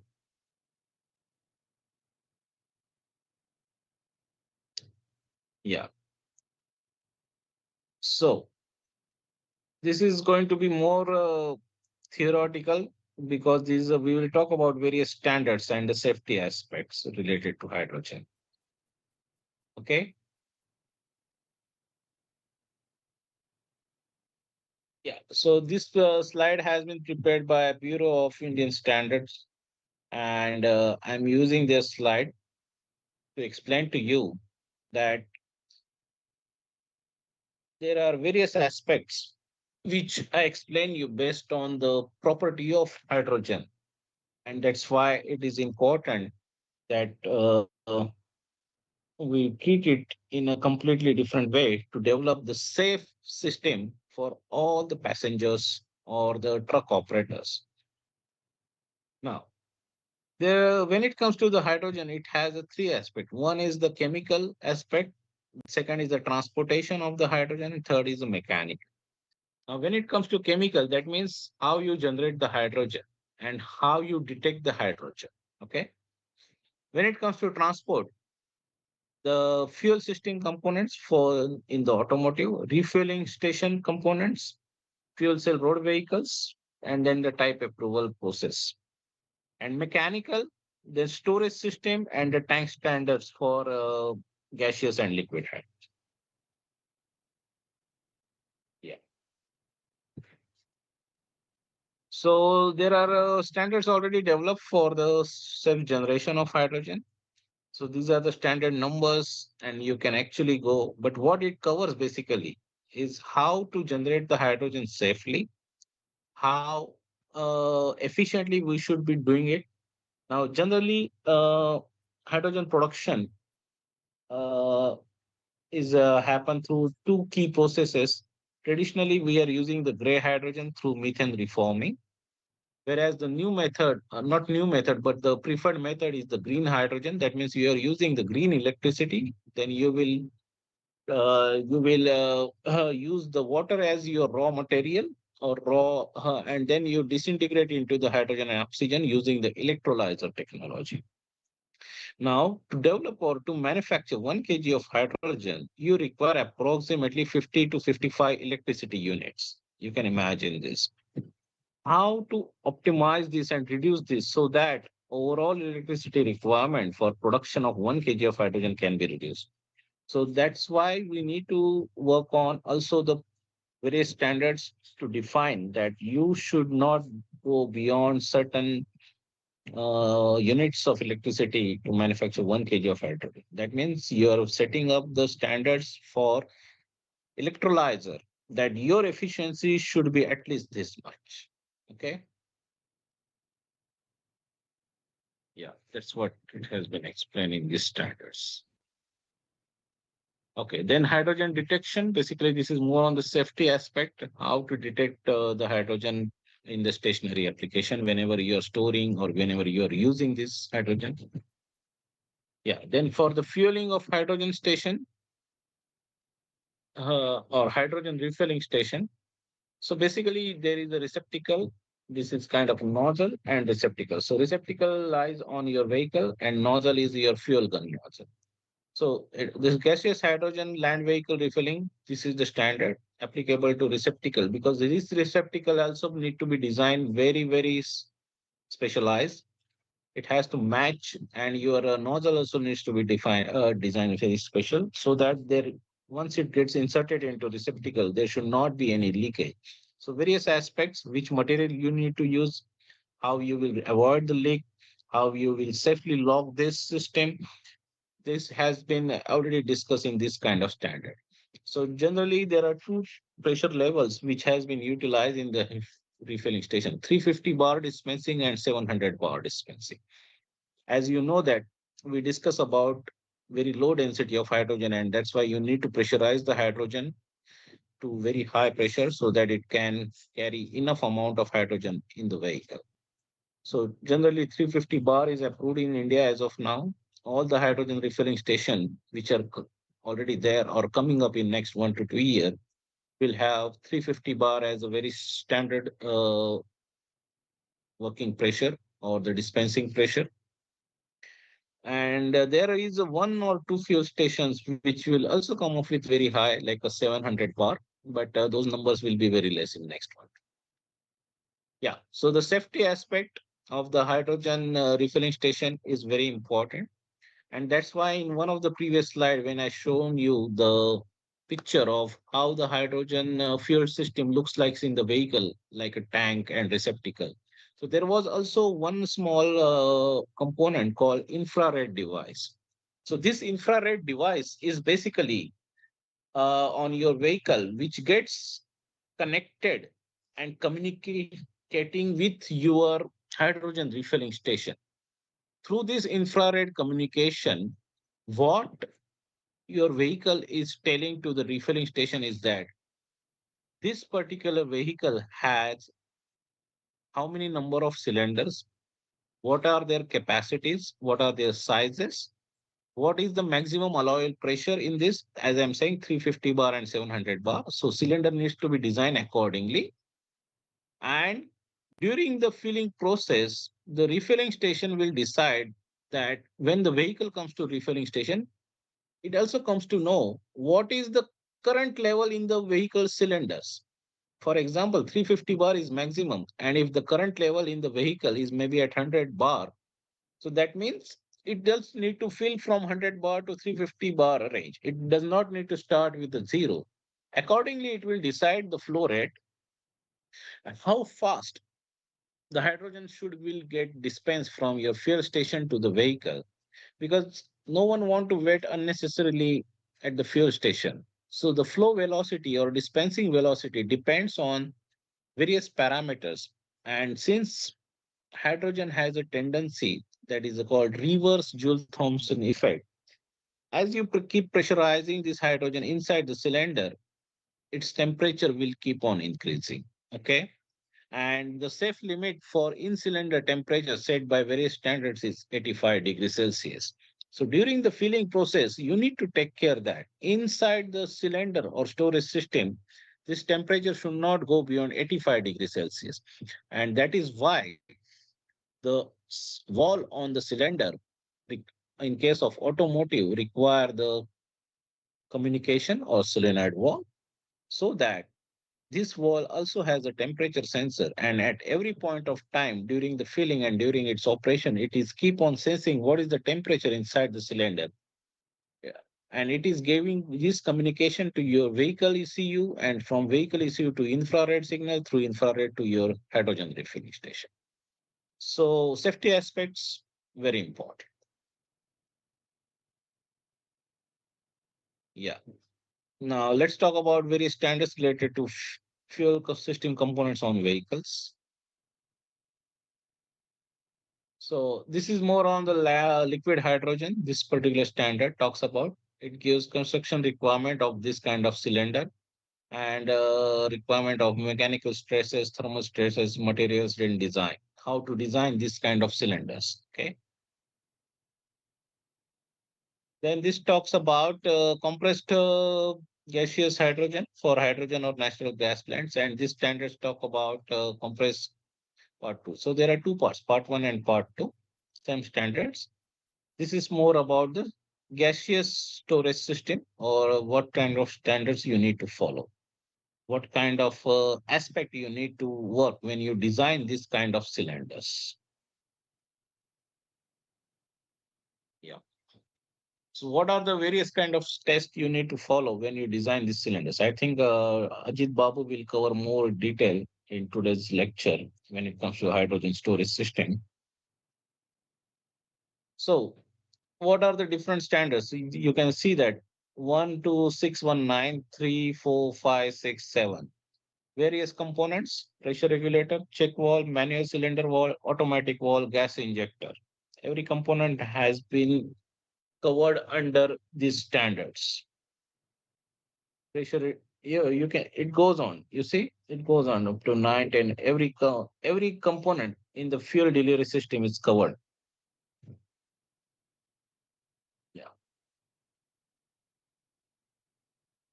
Yeah, I think that is it when it comes to the various safety aspect and standards, when it comes to the automotive application, when it comes to the hydrogen vehicles. In case anyone has any question, we can talk, and I'm open for any discussion.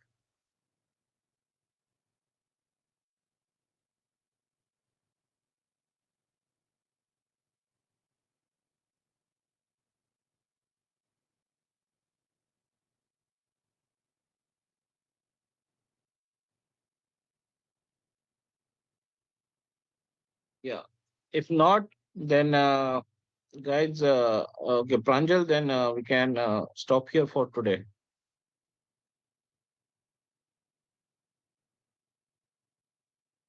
We'll wait Sorry, a sir. moment. So we'll wait for a minute if any question comes, and then we Okay, Pranjal. Yeah. participants, you can raise your hands if you want to get unmute, or you may put it on chat.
Thank you, sir, for your two very valuable, informative sessions. Your insights have been immensely valuable for our participants.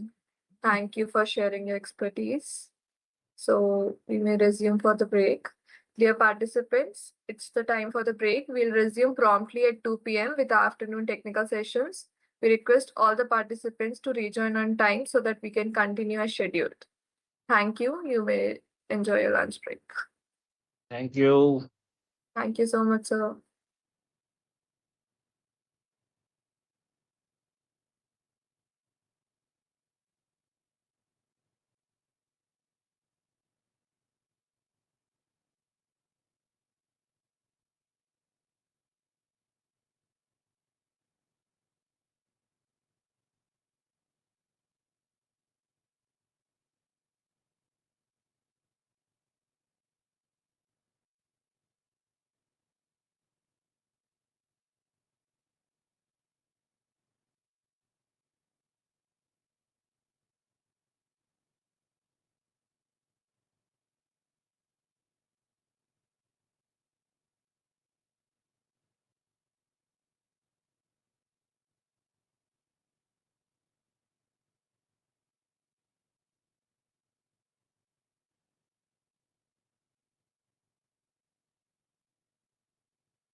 Dear participants, we are beginning shortly. Please call your teammates until then.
Good afternoon, Piyush sir. Sir, would you like to check your system once? You can screen share or try mic and camera once.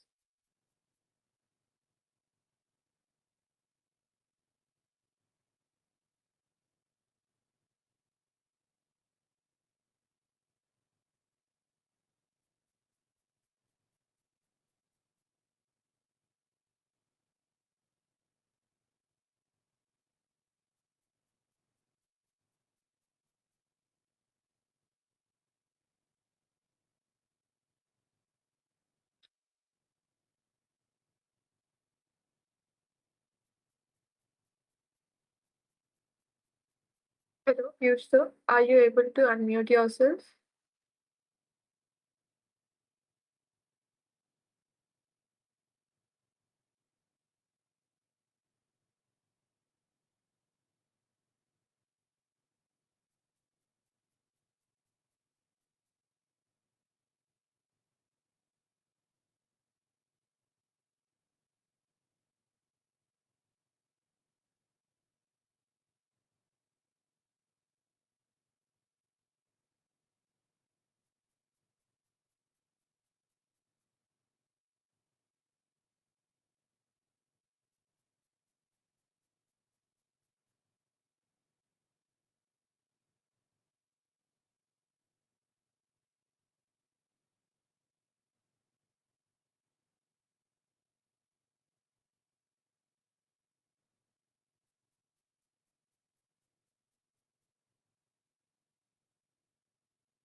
Dear participants, we are recording team attendance. Until then, please share your team names in the chat box.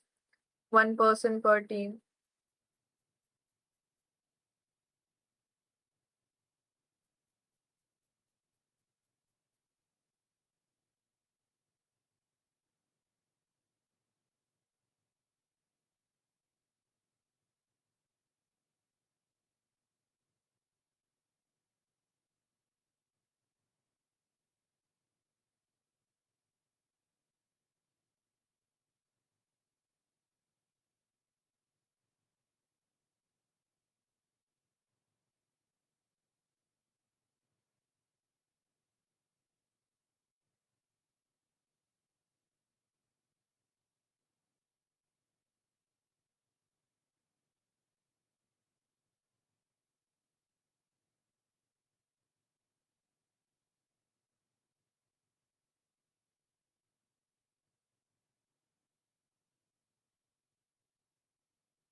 So are you able to unmute yourself now?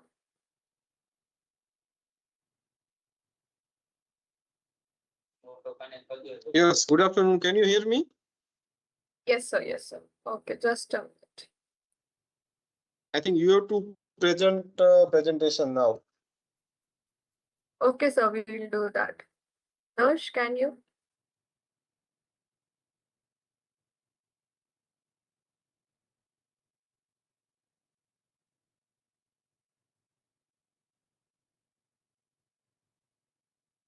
Welcome back, everyone. So our next speaker is Mr. Piyush Bhalia, R&D Manager at Atal Auto Limited. With his strong background in automotive product development and research, Mr. Bhalia brings valuable industry perspectives on vehicle integration and engineering design. He will be speaking on vehicle overall packaging and system integration. Sir, we are honored to have you with us today. Over to you. Okay, good afternoon, everyone. Total, how many teams are there this year? So 26 teams are there. And what about new and old?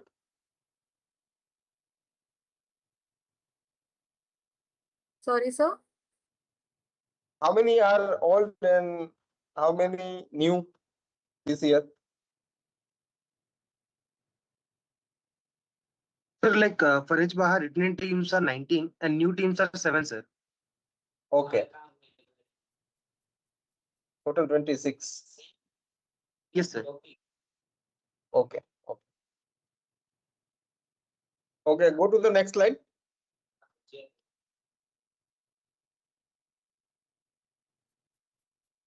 Okay. So this is the slide. Everybody can understand how vehicle will be performs along with the subsystems. Okay. So basically there are three types of system you will be receiving from the different OEMs. One is the Greaves, second is the Advantech, and third one is the Atul Auto Limited. So all put together, these all are subsystem make we have to integrate on the buggy, and you have to make ready for the competition. So main system is exhaust system, power source, suspension system, transmission, engine cooling system, air intake system, fuel system, and electrical system. So these all are subsystem. Each system should perform very well, then only your vehicle performance will be better. So you have to be very take care during the installation of this all subsystem. So myself from Atul Auto Limited, and I will be go through the engine mounting, electrical, and cooling system, which will be provided by the Atul Auto Limited. So we'll start one by one. Go to the next slide. Engine mounting concept. So engine mounting means connection between chassis and engine. So how will be connect engine with the chassis? In this system, you have to take care of the vibration, alignment, and location. So such kind of rubber pads, AVM, you have to use to avoid engine vibration to the chassis frame. So minimum vibration need to transfer on the chassis frame. Otherwise, heavy vibration can lead the chassis breakage, uh, engine more vibration, imbalance, and there is a chances of any kind of failure. So you have to calculate the AVM size 4 point, 3 point. We have different kind of AVM available in the market. So you have to take care during this engine mounting. One more thing is you have to place the engine such a way you have to align crankshaft axis to the horizontal plane and perpendicular to the vertical plane. So during the installation of engine, you have to make a alignment of engine. So crankshaft should be in horizontal plane parallel and vertical plane perpendicular. So engine is aligned and properly balanced to the buggy. Okay, next is the air intake system. Go to the next slide. Next. Yeah. Already we have discussed this connection chassis engine and alignment of the gearbox. Yeah, this is the air intake system. So these are the parts incorporated in air intake system: intake hose, air filter, clamp. So this system is providing fresh air to the engine. So during the installation, few things you have to take care is the clamping of joinery. Whenever you join the rubber bellow with the air filter, rubber bellow with the carburetor, rubber bellow with the uh, positive crankcase ventilation. So during the installation, the clamping need to ensure properly. So there should not be a loose clamp or loose joint. So if clamp is loose and rubber is not properly gripped on the matting part, then there is a chances of dust entry, air leakage. So dust entry means there is a wear and tear on between piston and block. If there is a air leakage and not appropriate breathing system, then engine can perform abnormal. So during this intake system, you have to take care of this joining properly of the and air intake. You have to kept as a filter can suck fresh air. It's like a breather breathing. we are also healthy if we are taking more oxygen in the garden. So same way, you have to kept air filter position in such a way so intake should be towards the environment, so it can suck fresh air. And height of the filter is maintained such a way so it will be away from the ground. If it is near to the very ground, so it will suck more dust during the running of the vehicle. So this point need to take care during the air intake system installation. Go to the next. The exhaust system. Next. So these are the exhaust system of our hBAJA engine. There is a catalytic converter. Most probably, I think most of team are not using the catalytic converter. We are using the throughout pipe. Okay. Then is a muffler which is connected to the catalytic converter. So role of the catalytic converter is control the emission. Particular matter NOx that will be controlled by this catalyst converter. And muffler is attaching to the converter to reduce the exhaust system noise. Because when we fire the engine and during the firing, there is a huge pressure of gas. So it will create a one kind of sound. So many people have experience if there is a no system and we start the bike, scooter, there is a huge sound from the exhaust port. To reduce that sound and reduce the air pressure, we are using muffler. So basically, go to the next slide. Yeah, this kind of arrangement will be there in the muffler. There is a glass wool and wire mesh or perforated tubes in the muffler. So when gas flow inside the muffler, there is a particular track to reduce the pressure. So when pressure is reduced, automatically sound will reduce. So this is the usage of the muffler in the automotive system, and catalyst is the used to reduce the emission, NOx, HC, NOx. So So you have to take care of this system. If you are participating in green, one of the event is a green emission. So you have to design your own catalyst converter, and you can participate in that event also. Okay. Next slide.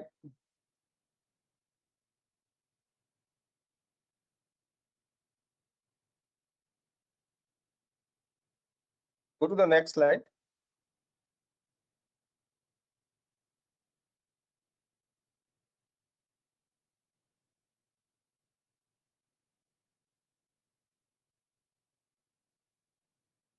Hello. Okay, these are the fastener details and tightening torque details. How you have to apply the fastener and how much torque you have to apply to tighten the fastener. So these are the details and supplied with the exhaust system. This kind of fastener. Next slide.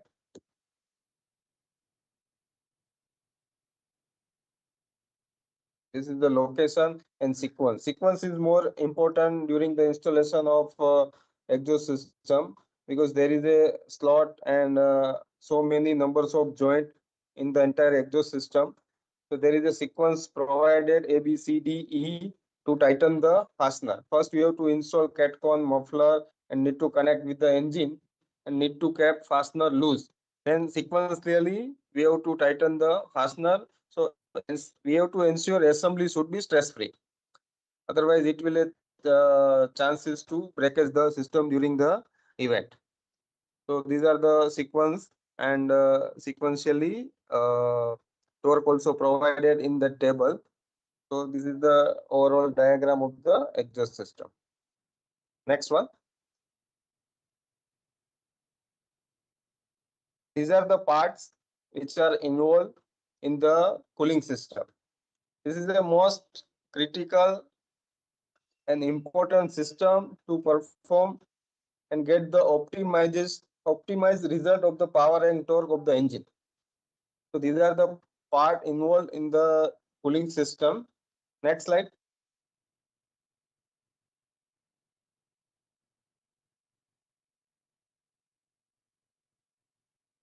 Yeah. Overall system layout is such a way. There is a hot line, cold line, and filling line.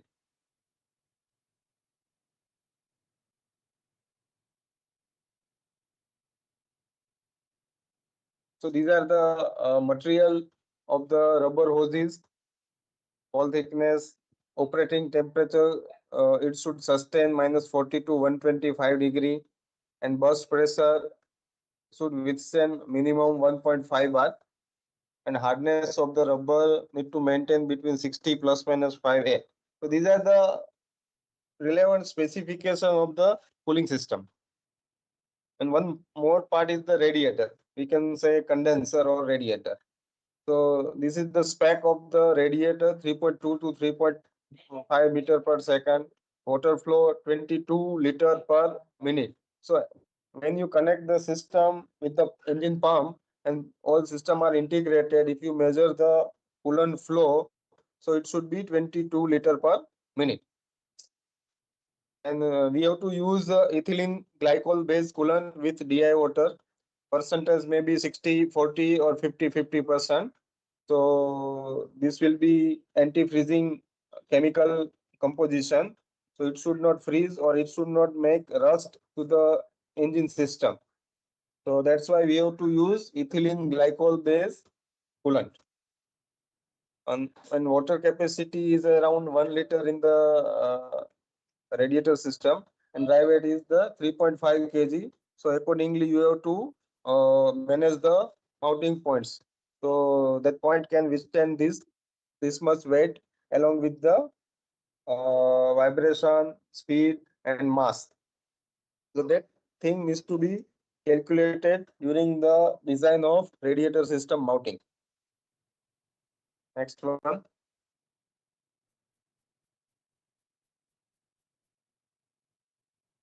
Okay.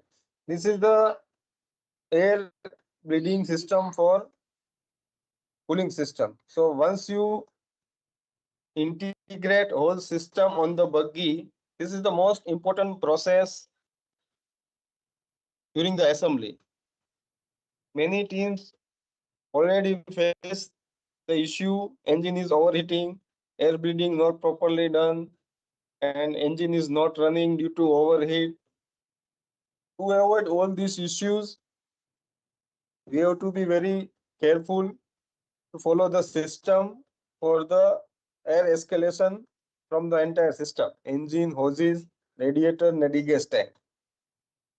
So these are the steps involved in the system: how to fill the coolant in the system, how to evacuate the air from the system, and how to close the entire closed loop system.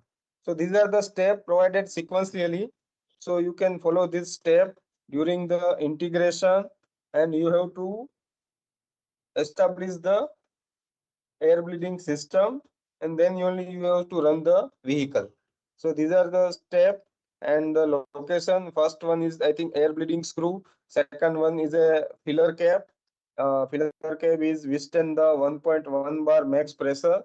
Above that pressure, cap automatically burst from the system. Third one is how to open and close the filling cap in the system. Even gently we have to press the cap, and we have to rotate clockwise and anti-clockwise for open and closing. Be careful, never open the cap in hot condition, otherwise there is a safety issue, coolant flow on your face. So never open the cap during the hot condition of engine. Next, remove the cap, and it will be chained with the hose, so it will never fallen down or misplaced from the system. Next one. Yeah, then you have to fill the ethylene glycol base coolant till the level up, and then we have to start the engine. Okay, next one. So once we start the engine, coolant will start the circulated in the system. Next one.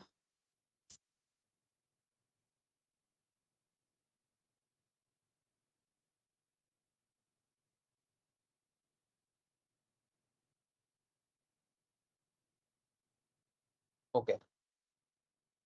Then we have to lose the air bleeding screw, which is located on the engine near to the hose connection at the cylinder head.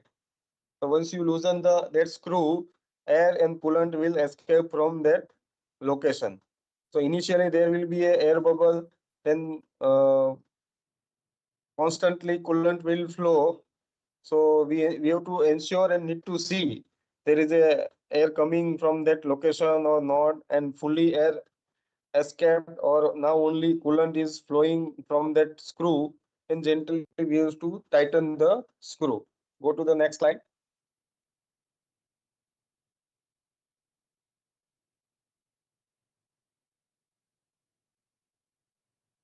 Then finally tighten the screw, secure the pressure cap, and turn off the engine. So this is the air bleeding process from the cooling system. The requirement of this cooling system is optimize the engine performance. In the system, engine will run between certain temperature. There is a thermostat valve located on the engine to flow the coolant from cooling system to cylinder head and block. So thermostat will fully open at the 84 degrees centigrade. Then cooling system coolant will start to flow in the condenser. Again, temperature will reduce and thermostat all will close at 72 degrees. So during this temperature, engine will give maximum power and torque and long durability. Low temperature, friction will be more due to less viscosity of oil. High temperature, friction will be less because of temperature. Distortion, deformation will be more of the entire system. So this system is designed in such a way to get the maximum power and torque and long durability. It will be running between 70 to 84 degrees centigrade of the coolant temperature. So it will maintain the temperature of engine as well as the oil. Go to the next one.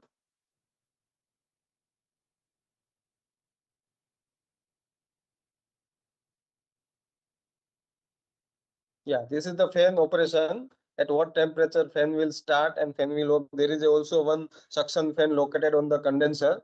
So 72 degree and thermostat open 72 and 81 cooling temperature. Fan will turn off 84 degrees. So whatever we discussed recently. So these are the temperature range when thermostat and fan will operate during the running.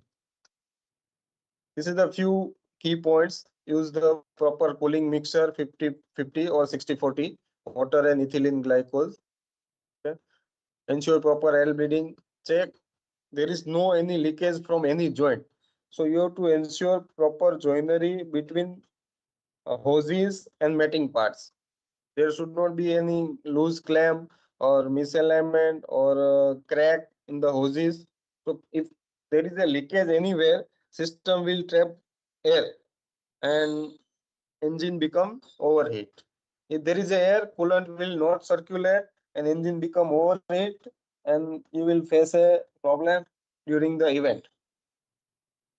So these things need to ensure coolant level should be maintained regularly in recovery tank. Engine system hoses is away from. One more thing is whenever you install the hoses, you have to ensure their hoses should not touch moving part, or it should not be nearby any hot part. So this thing is to ensure during the packaging of overall system on the buggy. So many vehicles we have noticed in last 2-3 years, the hoses near to the sharp edge or hot part, they are facing the issue at the time of event. So this need to be taken during the layout of the vehicle. Do not open the coolant filler cap in engine hot condition. Okay. Next is the fuel system. Okay, go to the next. This is a fuel system. This is a bi-fuel engine. So there is a petrol system also there in the carburetor, and gas system is also there. So petrol system is given for the limp form mode. During the running the vehicle in such a area, you have no gas and you have to reach the fuel pump.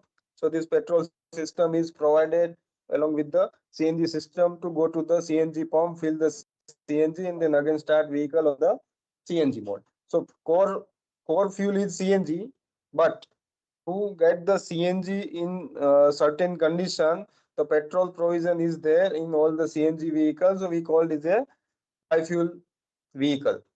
So engine can run on the petrol for the certain kilometers. So that's why a limitation of the fuel tank.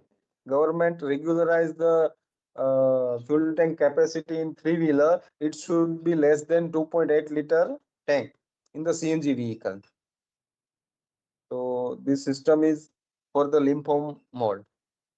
So this is the overall sequential layout for the gasoline and for the gas. So there is a fuel tank, then filter, then fuel pump, then T connector, then solenoid valve, then carburetor. So these are the parts involved till tank to carburetor. So these are both the petrol and gasoline layout. Second one is the CNG layout.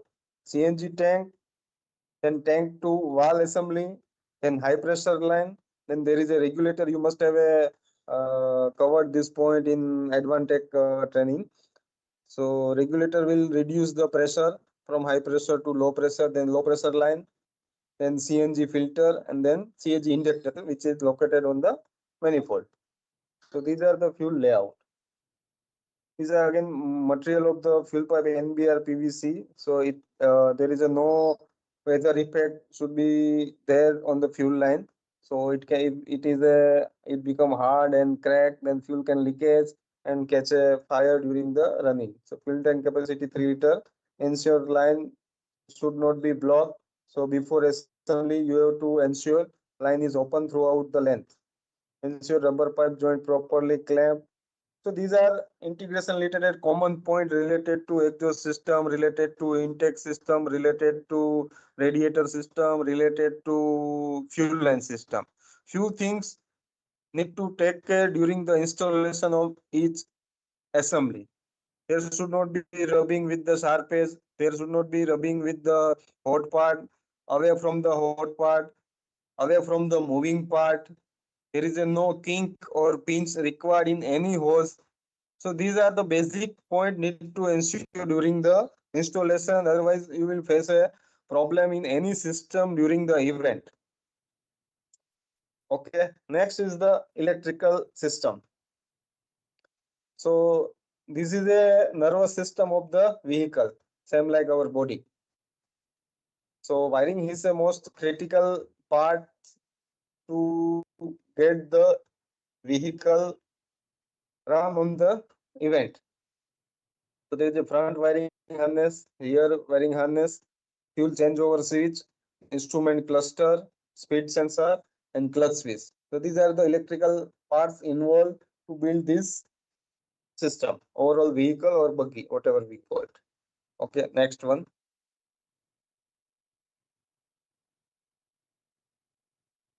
So there is a critical nodes. Wiring harness should be fixed away from direct heating or engine. Select location of wiring harness as less vibration of the vehicle. Sufficient distance to maintain between wiring harness and moving part. Positive cable of wiring harness should be routed properly as it can create short circuit. Ensure proper coupler is inserted in proper component. Otherwise, component of wiring harness can get damaged or loose or misconnection, miscommunication. It will lead to the vehicle failure or vehicle gets stopped. Battery voltage should be maintained 12 volt minimum and above. Apply petroleum jelly on battery terminal connection to prevent the oxidation. Grounding or negative connection of system should be done properly on the bare metal. There should not be any paint or any chemical between the metal and ground terminal to ensure proper conductivity of the joinery. So these are the basic layout of our three-wheeler, but you have to ensure in your buggy how you are routing the wiring harness and hold the wiring harness at least 100 space. So there no be any loop or hanging that need to ensure during the packaging of wiring harness. So that's why this is the just concept how wiring harness is located. There is a relay panel box and already instruction printed on the relay box cover according to location. There is a 4 types of relay and which relay responsible for which function there is a printed on the fuse box cover. So if you get any problem in the system and diagnosis, so you can operate or change or replace the relay for the confirmation. Okay, next one.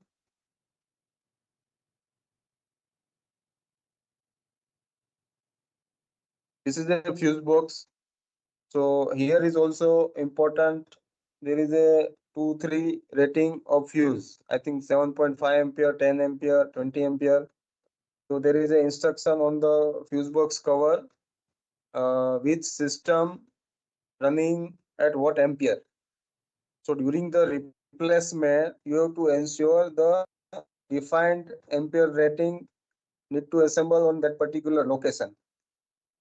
Otherwise, if you there is a specified 10 ampere fuse, if we put 15 ampere or 20 ampere fuse, then fuse will never blown and wiring harness will. Why we are allowing fuse? Because any short circuit fuse should blown, not there is circuit and no wiring should burn. So that's why we are applying fuse box in the any electrical system, and we have to ensure fuse rating according to the instruction of equipment. So there is also extra fuse inside the box. Okay, next one.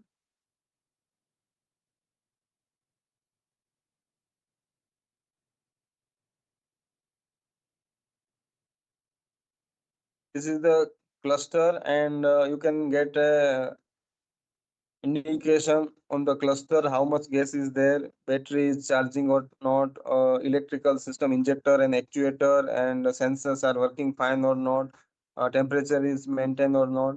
So first we'll see battery. There is a red symbol of battery. So when you start the ignition on, it will glow in red sign. Once you start the engine, if system is okay and battery getting charged, then this battery symbol will disappear. So ignition on, battery symbol will appear. If system is okay, then symbol will disappear during the engine running. So we can ensure battery is get charged by the engine and system is okay. Same oil pressure.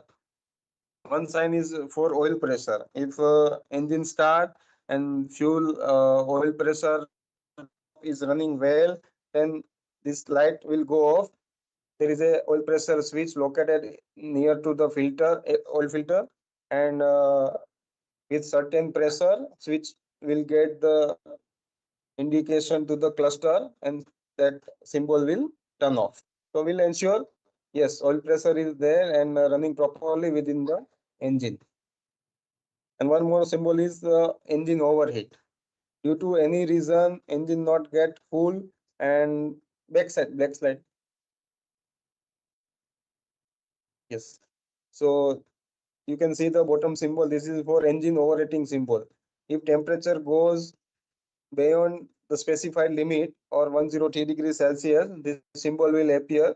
So driver came to know engine is overheated. They have to stop, need to make cool down, then need to diagnosis why engine is overheated. So this overheat sign is also located on the cluster. Okay, next one.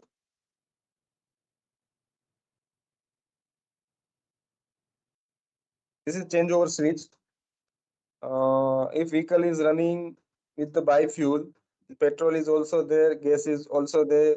So how engine came to know which fuel they have to use?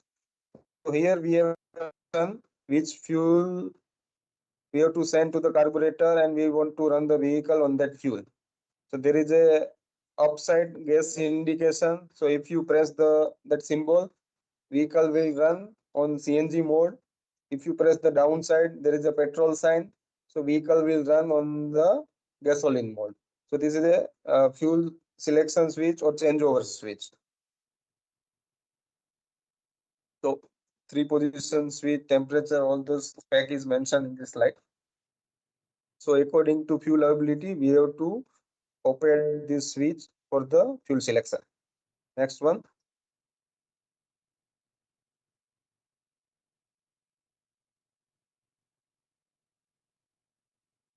This is clutch switch.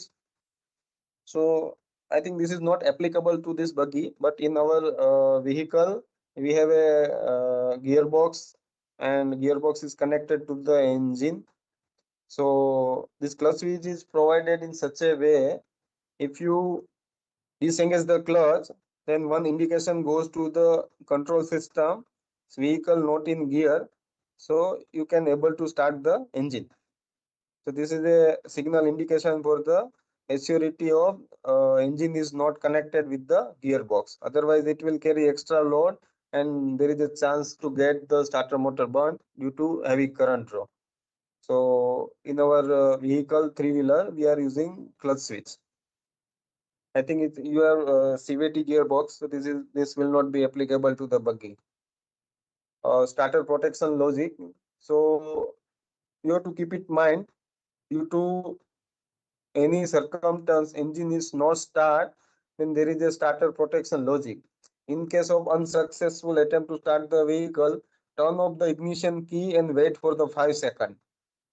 Otherwise, you will press the button, but engine will not start. You will become confused why engine is not starting. So we have to allow rest period between certain cranking attempt. Maximum 5 cranking attempts are allowed at a time. And for next cranking, turn off the ignition key and turn on. So during the turn off, you have to wait for 5 seconds, and then again you can able to attempt the cranking. No cranking allowed if the engine is running. So this is a safety precaution for the metal to metal contact between flywheel and the starter motor. If flywheel is running, there is an indication to the control system, so it will not allow to again crank the starter motor. No crank allowed if CNG filling plug is not installed. So this is a very important topic, and in past event we have faced the same issue. Many vehicles stop at the filling session because of the filling plug is not properly installed, or if installed micro switch is not properly installed, or any connection error in micro switch which is near to the filling plug. So this is the safety related connection. So this will be foolproof. You have to ensure during the installation. Switch should properly work. There is no cut slit connection in the micro switch near the filling plug. So otherwise vehicle will not start if the plug is not properly contact with the switch, and switch will not contact give the signal to the ECU. So this is again safety feature. Next is the general tools you have to kept every time along with the team for any maintenance purpose. Regular spanner. This red one is a special planner where you can operate the special kind of clamp for the hoses. An Allen key, normal pliers, screwdrivers. This minimum set you have to keep it ready anytime. So you can have a easy maintenance or repairing during the event. Next one. So these are the normal tool. First one is the clamp meter. If you diagnose how much current draw, then the multimeter for the continuity or voltage supply. Then third one is a diagnosis tool. You can do primary diagnosis. There is a malfunction indication lamp located on the cluster. If system is running, this MIL lamp appeared off, but there is any error in the sensor. There is the oxygen sensor, temperature manifold absolute sensor, throttle position sensor, then flywheel crank position sensor. So if all system is running well, there is no any malfunction indication will appear on the cluster. If any indication appear on the cluster, we can connect this tool with the diagnosis port, OBD port, we can call OBD port in the hiring harness.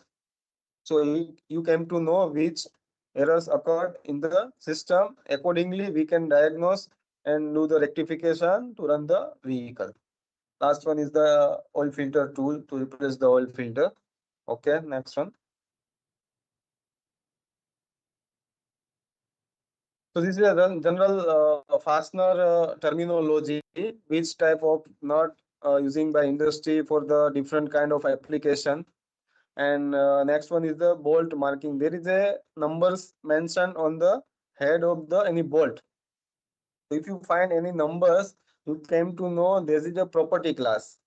5.8, matlab 500 megapascal tensile strength of that bolt.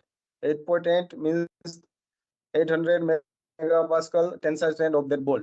So there is a property class. We can call property class, which is this is universal marking for any fastener. So through this marking, you came to know how much strength is there in this particular fastener. This is a general information. Again, this is a grade. So what I say, how much tensile strength is there and how much torque we have to apply to that fastener to withstand the proper joining. So 3.6 grade to 10.9 grade. So these are the general fastener using by the automobile industries. Next one. Yeah, thank you so much, team, and all the best for the event. We will provide this information to all the students by hBAJA organizer team.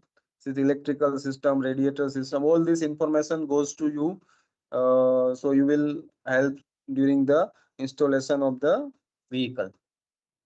Yes, please.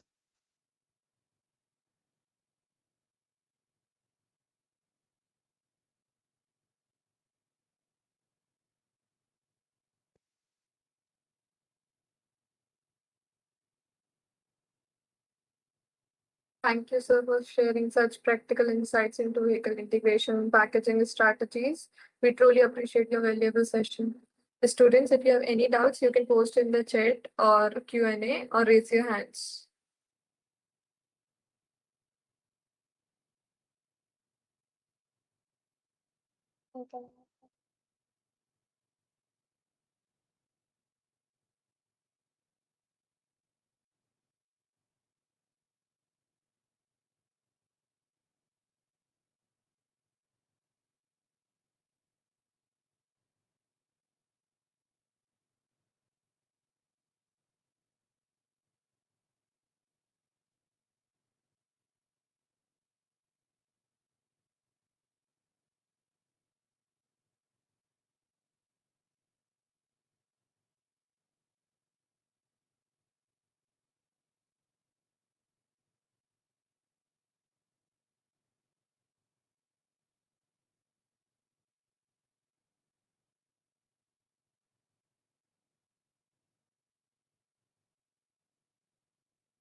It seems the students do not have any doubts yet. So we'll move forward with the next session. Our next speaker is Dr. Ajit Babu, the founder and CEO of Good Life Mobility Private Limited, a deep tech startup developing advanced Type 4 composite hydrogen storage cylinders and battery digital twin technologies. He previously served as Deputy General Manager at ARAI, where he led advanced research in battery technologies and digital twins for electric mobility. With over 28 research publications, a granted patent, and multiple patent applications, Dr. Ajit has made significant contributions to clean mobility and hydrogen technologies. He has represented India in international technology forums and authored the National E-Mobility R&D Roadmap. His startup has received recognition through several prestigious national innovation and deep tech programs. Today's session focuses on the storage systems and cylinder specifications for hCNG and hydrogen. Sir, it is a pleasure to have you with us. The stage is yours. Thank you. Thank you very much for the kind introduction. And I would like to thank BAHA organizers for giving me an opportunity to speak to this fantastic students who are participating in hBAJA. So good afternoon, everyone. And before starting, I would like to tell that this will not be a very standard presentation where I will be just running through slides and giving a lecture. I would like to be more interactive. If there's any questions, I'll be very happy to stop in between, discuss anything on hydrogen and storage and so on. Okay, so I was just going through the overall schedule, which was very good. I hope you have gone through a good understanding of the fuel assets, the biofuel engine. I understand it was through Greaves Cotton team, then DFMEA. And then there are a lot of components in the integration lecture are given to you. Makaran Lad sir is from Time Technoplast. He must have given a very good lecture on storage. They are the leaders. How we are transitioning the hCNG and hydrogen is also, it seems, covered through Dr. Yogesh Aghav. And I think I'm the last lecturer. So there's not much to talk about on hydrogen or hydrogen overall system as such, because already industry stalwarts have spoken about that. So maybe I will try to add a little bit on maybe on the cylinder or the storage, but I'm open to any new questions or thoughts which we can discuss. So before starting, I would like to ask you, why are you participating in hBAJA? Maybe you can type in the chat or unmute yourself. I'm not sure whether you are allowed, but at least chat you can type. I would like to know, why are you participating in hBAJA than any other forms of BAHA? Few answers will help. Can you please tell, why are you interested in hBAJA?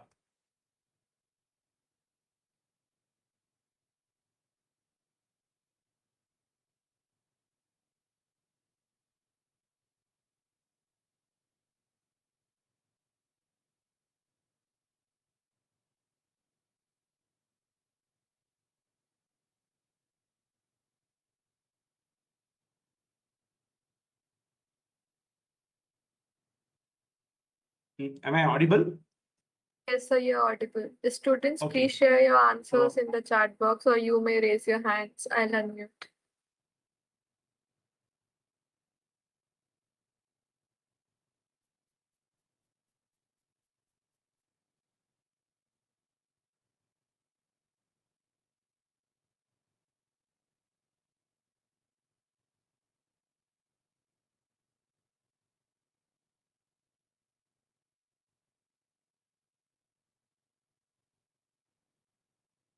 So the question is, why you are participating in hBAJA version and not other BAHA. BAHA itself is a very good experience, so students do participate. So my specific question is, why hBAJA? I'm waiting for the students to answer.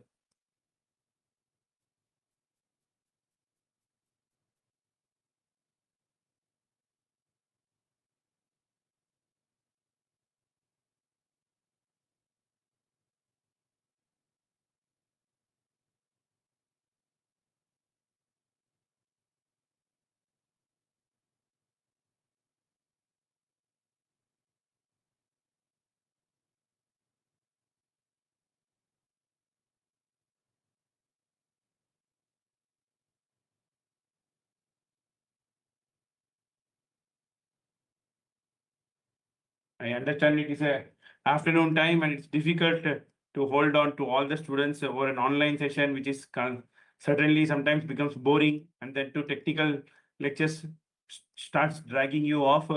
But we are here, so I would like to do more of an interactive, so that I understand that there are some audience who are participating, and I can add some value to your hBAJA journey.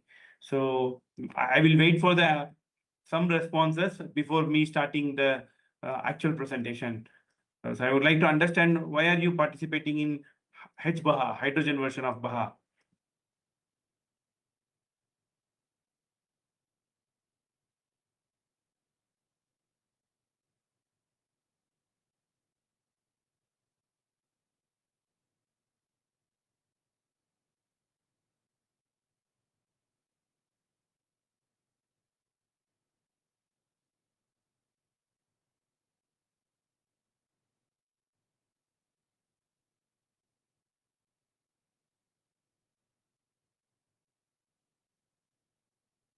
Great. Sushant RVTRR. Thank you for responding. So Sushant says hydrogen is the future.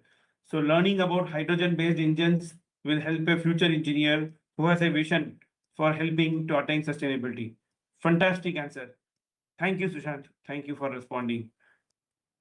Anyone else? Why are you participating in hydrogen BAJA?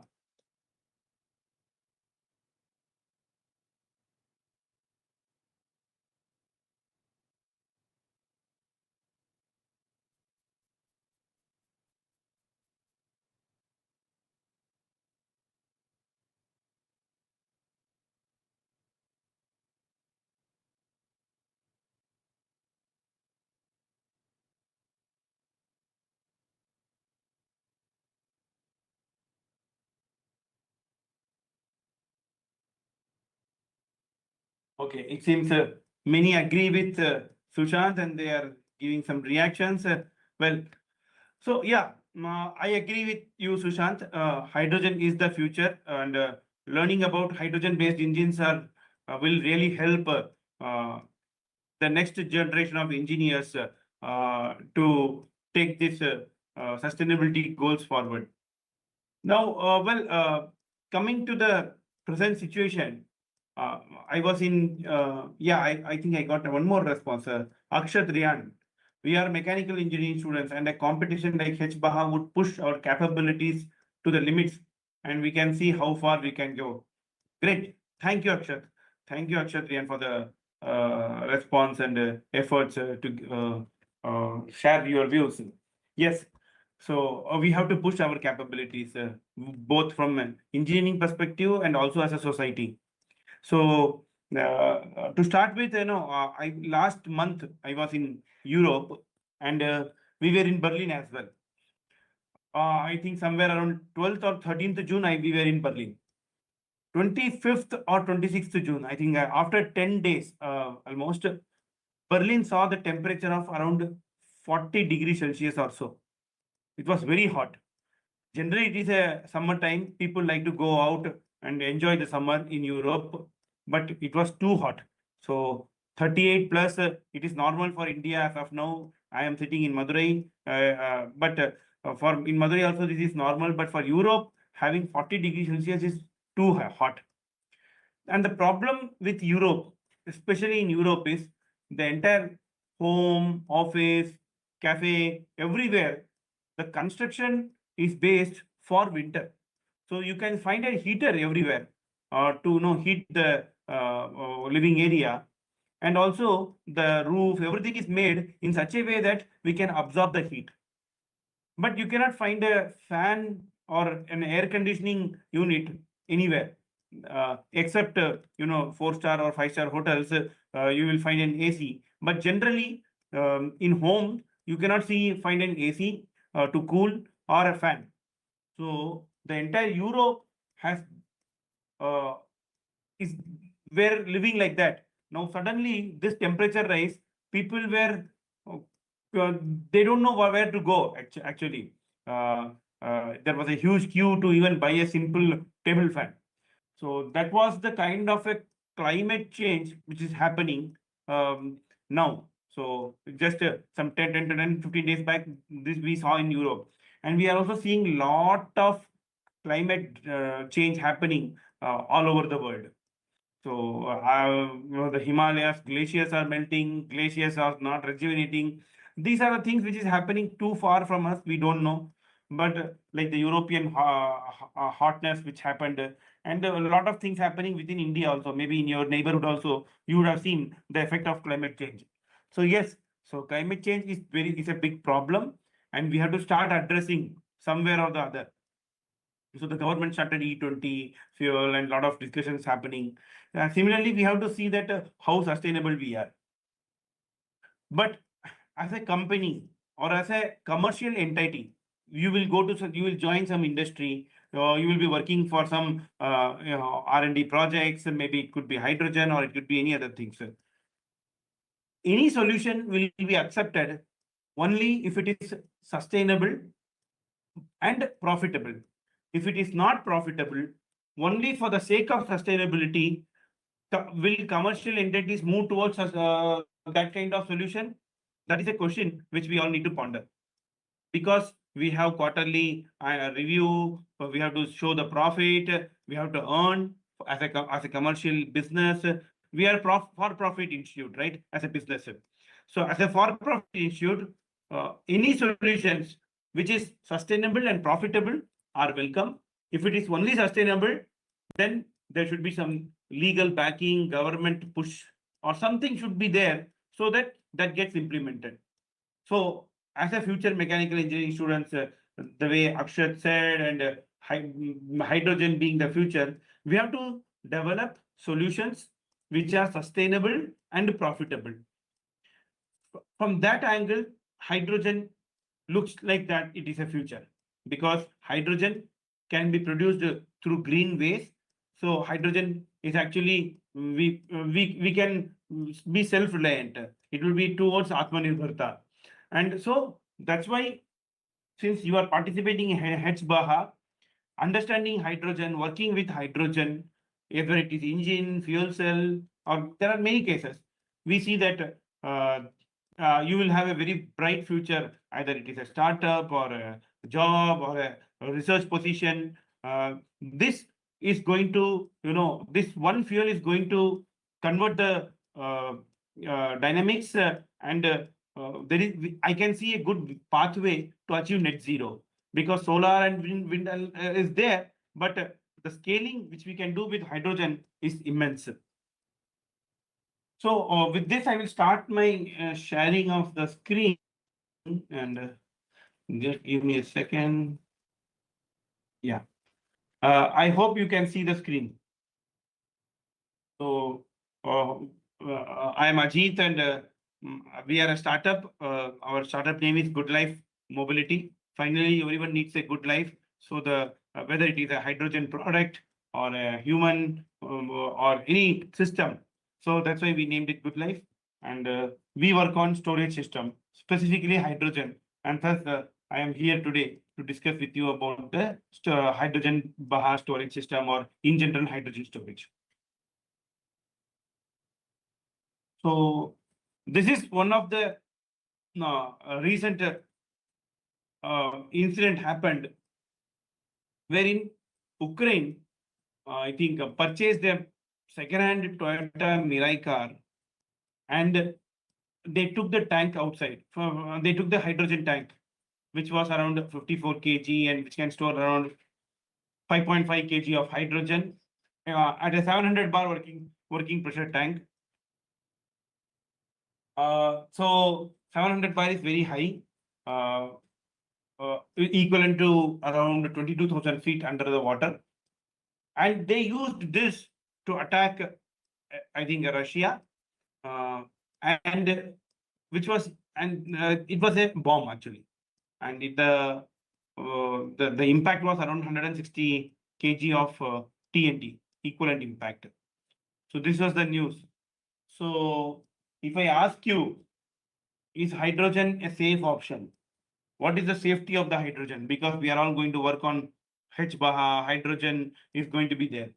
So the question comes first is the safety. How safe is hydrogen? And we have also heard of hydrogen bomb and all. Can anyone tell me what is the content inside the hydrogen bomb? Without using a Google, if there is any rapid response, I'll be happy to listen to. What is the content of hydrogen bomb?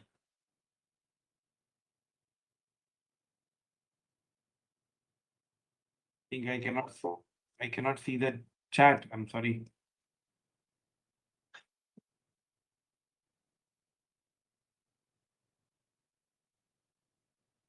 So hydrogen bomb,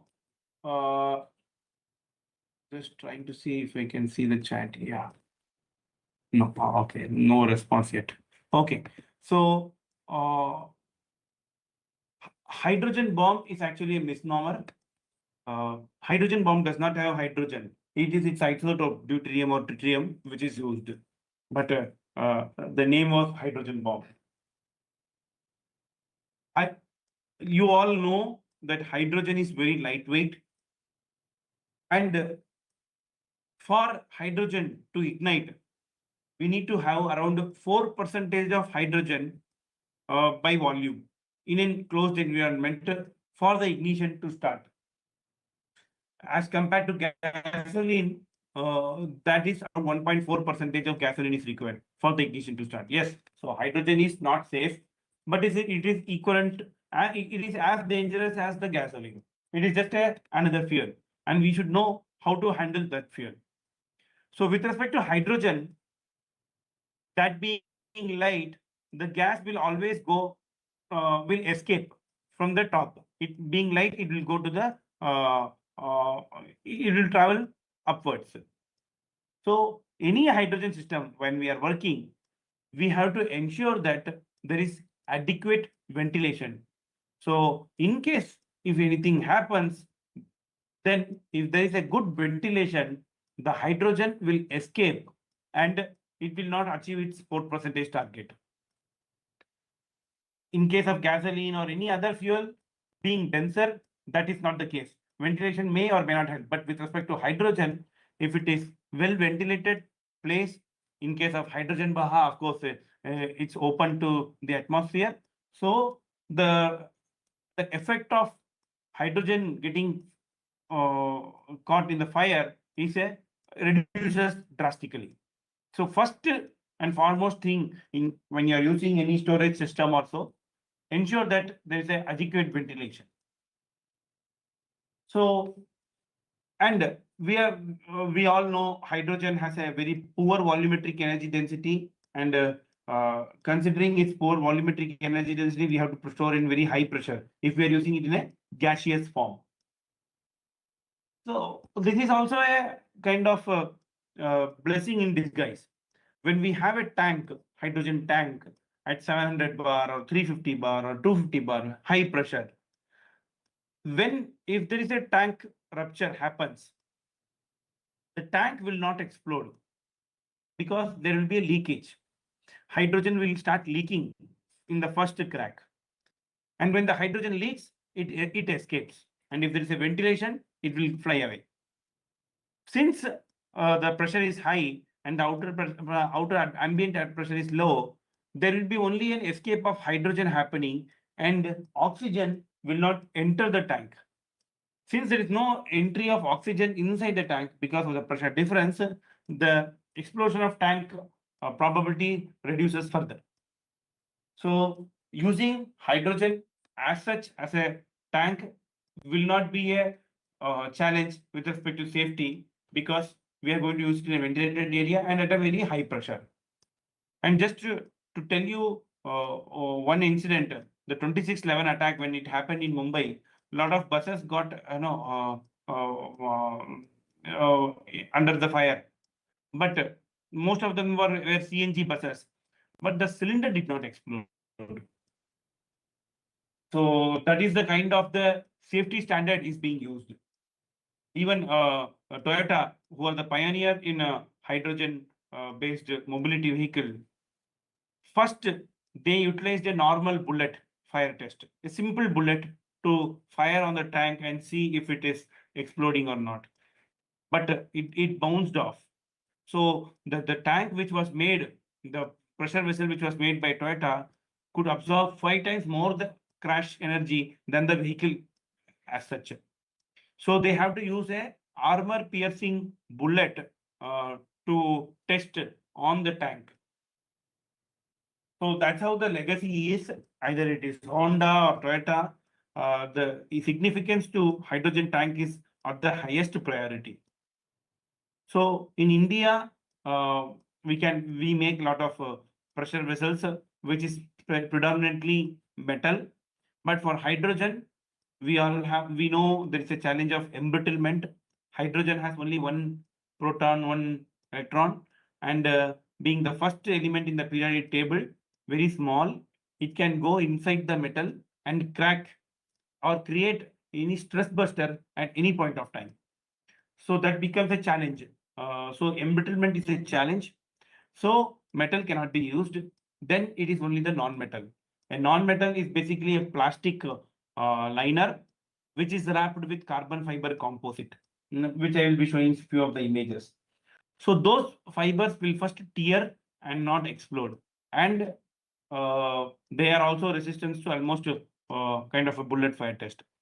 So in India, when we talk about hydrogen storage tanks, the government allows up to 350 bar pressure. Worldwide, it is 700 bar pressure, working pressure. But in India, it is 350 bar pressure. And there is a body called PESO, Petroleum Explosive Safety Organization, which approves the tank. So there are multiple standards, but those standards differ. There are some standards, for example, let's say AIS standard. So AIS standards talks about lot of tests to ensure basic safety of the components. It could be crash test or so, or there are many tests. And for tanks, it is under PESO, we follow gas cylinder rules, and there are so many standards. Those tanks and those standards specify test which is for performance. So the test, the standards talk about multiple tests, which I will be giving you a glimpse.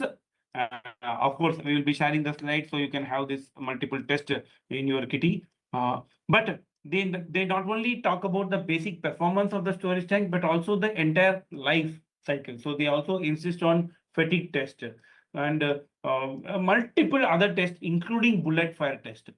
So that's why, since the standards are very tough, it is important that the storage manufacturers follow these standards and develop a very good tanks, which becomes very safe in case of any mobility applications. So similar tanks may be used in near future in hBAJA as well. And hydrogen, not only hydrogen, these tanks can be used for other gases as well.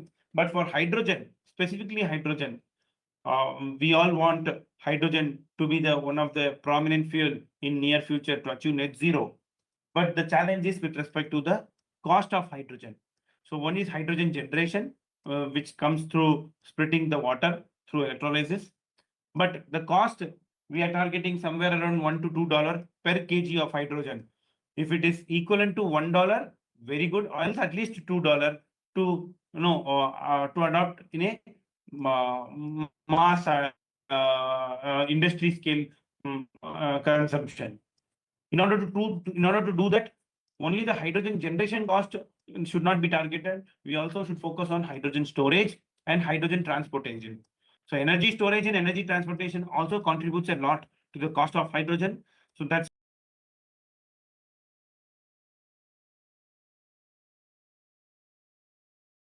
storage and transportation cost comes down, so that can contribute to the overall per kg cost of the.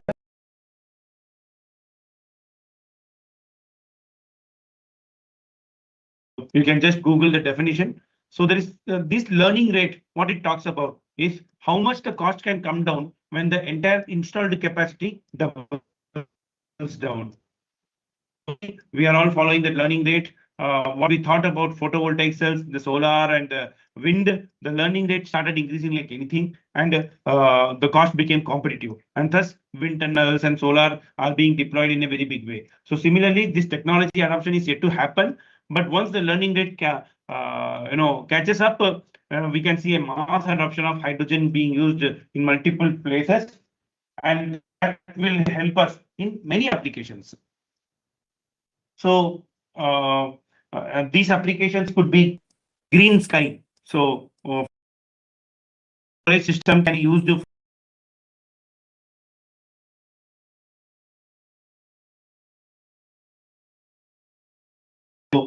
we can move towards hydrogen-based aviation. Already there are companies who are using hydrogen-based eVTOL. Ammonia will be used for seas, mainly ships, so that green fuel is used even for ship transportation. Where we will use hydrogen, in my opinion, predominantly gaseous hydrogen, which uses fossil fuel based energy. We can use hydrogen. So there are so many green applications available once we are able to achieve this cost of at $1 to $2 per kg. So is hydrogen a rocket science? Yes, it is.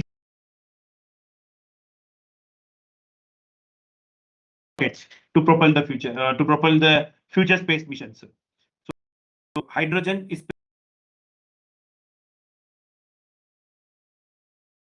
found ice in Moon. There is lunar ice. They have found ice in Pluto, Mars, SpaceX mission. Everybody is trying to develop their fuels on board, maybe at that particular planet, let's say Mars or Moon, so that there is also a legal accord to how to mine the ice. Once we have the ice, we can do electrolysis and generate hydrogen, which can fuel the rockets. So liquid oxygen and liquid hydrogen is used for the upper stage of the upper stage propulsion in the rockets. So yes, so there are so many applications. It is very futuristic, and everything boils down to the way we are storing the hydrogen once it is generated. How we are going to store the hydrogen and how we are going to transport the hydrogen is the one of the major challenge need to be solved. So in India, I see we are happy. We can see lot of hydrogen projects being implemented. We can see Ashok Leyland, Reliance, a few of the images, Toyota, Tata Motors, and so many OEMs. Greaves Cotton is already with hBAJA. So many players. Indian Railways are working. Cochin Shipyard. They launched a ship in the Ganga during the Mahakumbh, and so many. And as an engineer, we have developed a lot of capabilities. But unfortunately, if you see all these projects, the storage system is imported. The tanks are imported. Till now, we see now few players coming in the market, but predominantly the tanks and the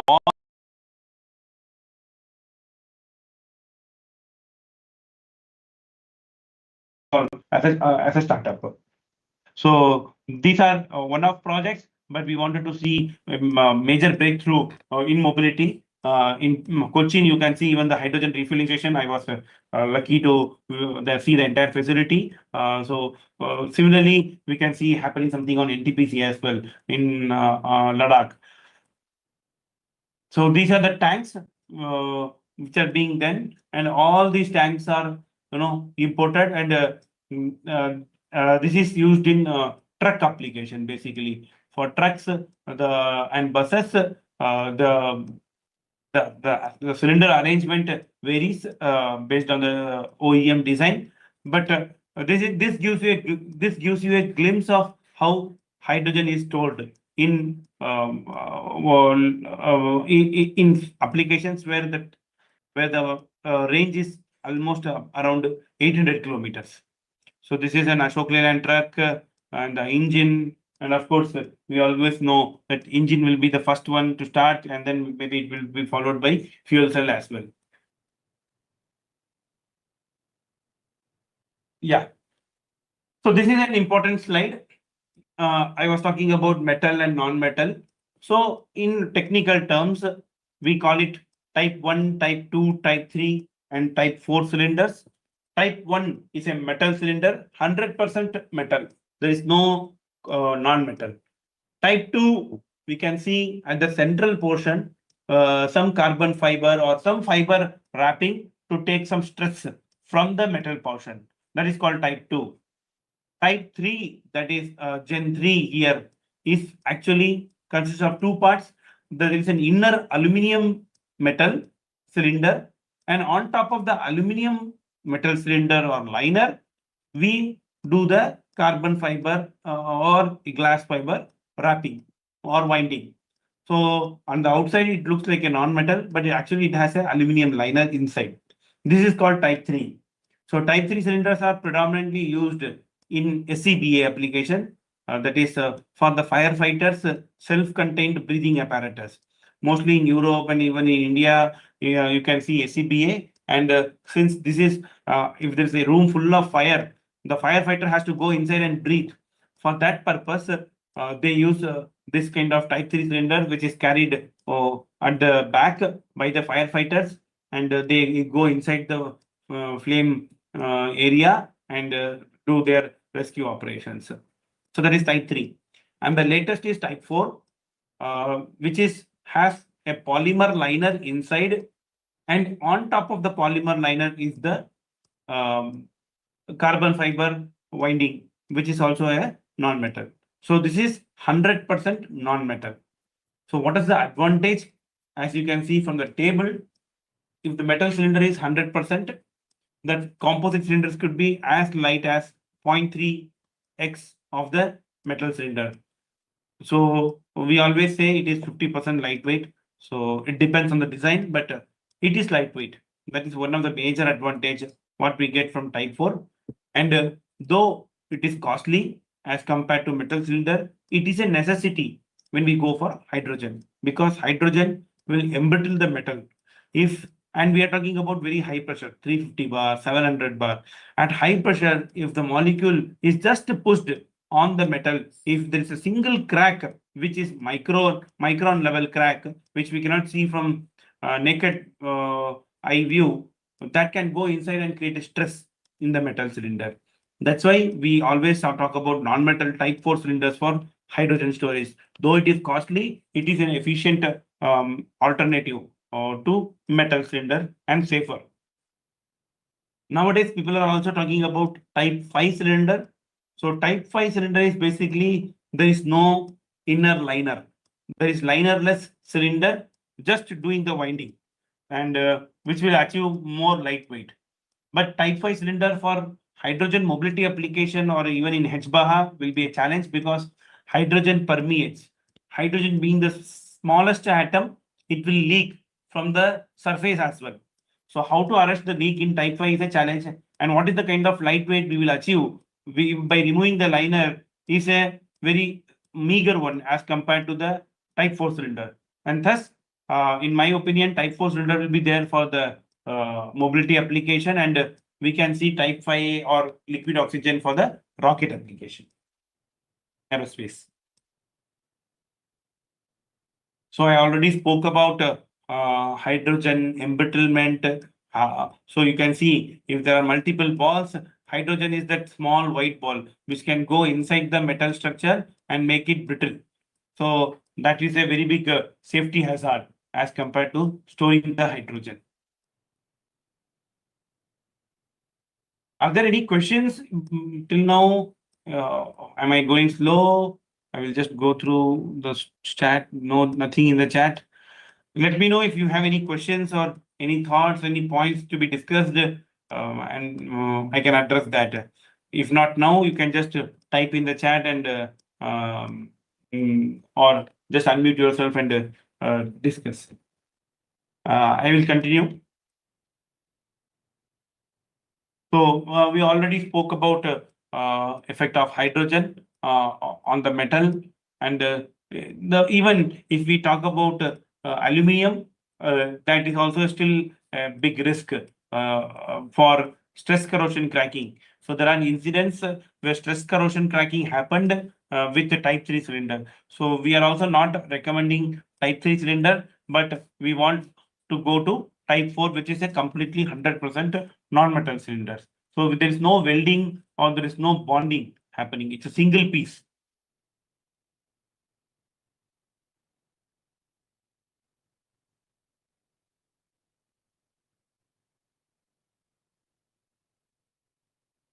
So when we say about hydrogen storage system, it is just not the cylinder. It also has many other applications. Now, as you can see from the image, there are shut-off valve, check valve, TPRD. The storage container can be of different shapes. It can have 2 opening, 1 opening. It can store gas, or also it can store cryo-compressed hydrogen, or also even at a cryogenic hydrogen. So cryogenic hydrogen will be at minus 253 degrees Celsius, where it will be in liquid form and it will be having more energy density as compared to gaseous hydrogen. So this is how a schematic looks like. I'm sure some speaker must have spoken about this in detail. So there is a TPRD, that is a thermal pressure relief device. So if there is any challenge with respect to the heat, then this TPRD will automatically start and release the gases. And of course, there will be a lot of shut-off valve, check valve, a fueling receptacle to load the hydrogen. And from there, it goes to the regulator, because fuel cell may require very less pressure, let's say maybe 0.5 to 1 bar. Engine we may require maybe 2 to 3 bar. I'm not sure, but that regulator regulates the pressure, and then it goes to the fuel cell system and also to the next electric proportional power management as well from the electricity which is generated. So in mobility, the storage system we saw in the truck application where it is stored, but in mobility you can see that it is stored at the under the hood at the front side, or as you can see from the images, and it is being filled through a nozzle. This is called a TK17 nozzle, which is generally used, and the temperature is mentioned over here. So, generally, the hydrogen is stored at a colder temperature than the ambient. So it could be even 15 degrees Celsius also. So it depends on the standard and on the entire overall engineering standard which is being followed for refueling and so on. So this we spoke about hydrogen storage or any type 4 tank storage in trucks and buses application. These are some typical images. So there are, when we talk about hydrogen storage or hydrogen as a fuel, there are some terminology which you all should know. So of course, I will share this slide to all of you so that you can just go through. So this will help you in your placements while talking to the interviewers. Technically, these are the specific points which you should remember. So there is something called hydrogen concentration, the pressure. It could be working pressure, maximum allowable working pressure, pressure relief device. What we talk about SOC like battery, and there are so many. Hydrogen sensor, what is the type of component? When we talk about tank, is it a hoop wrap or fully wrap? What is the filling? And so on. So you can see these are the standard definitions. As a student, I urge you to at least go through these definitions, which will help you while communicating about hydrogen systems to your hBAJA evaluators or also doing the placement. So there are a lot of NRV, fuel lines, filters, pressure relief device, valves, and so on. And we will also talk about boil off, which is for the mainly for the cryo condition in the next slide.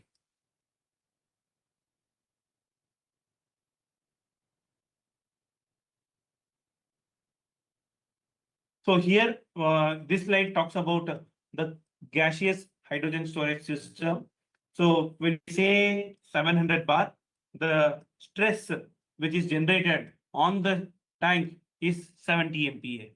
And if it is 350 bar, it is 35 MPa. And we have to do burst testing, which is twice the working pressure, and the maximum fueling pressure will be somewhere around 125% of the nominal working pressure. So it could be 87.5 MPa for a 700 bar working pressure tank. So these are some of the literature which I could collect it. I'm not going to read it to all of you. I'm sure it will be shared and you can just go through. And if there is any specific question, I am available for discussion. Yeah. So this is important. This is with respect to the more of a liquefied hydrogen storage system. So you all must have seen thermos flask, wherein if you pour a hot water, it remains hot for at least 24 hours, 24 to 48 hours. And if you pour a cold water, ice water, it remains at the same temperature. So the same concept is being used here as well. So this is more of a thermos flask, which has two layers of the entire storage system, as you can see. The inner one is the hydrogen storage container, which is the liquid hydrogen.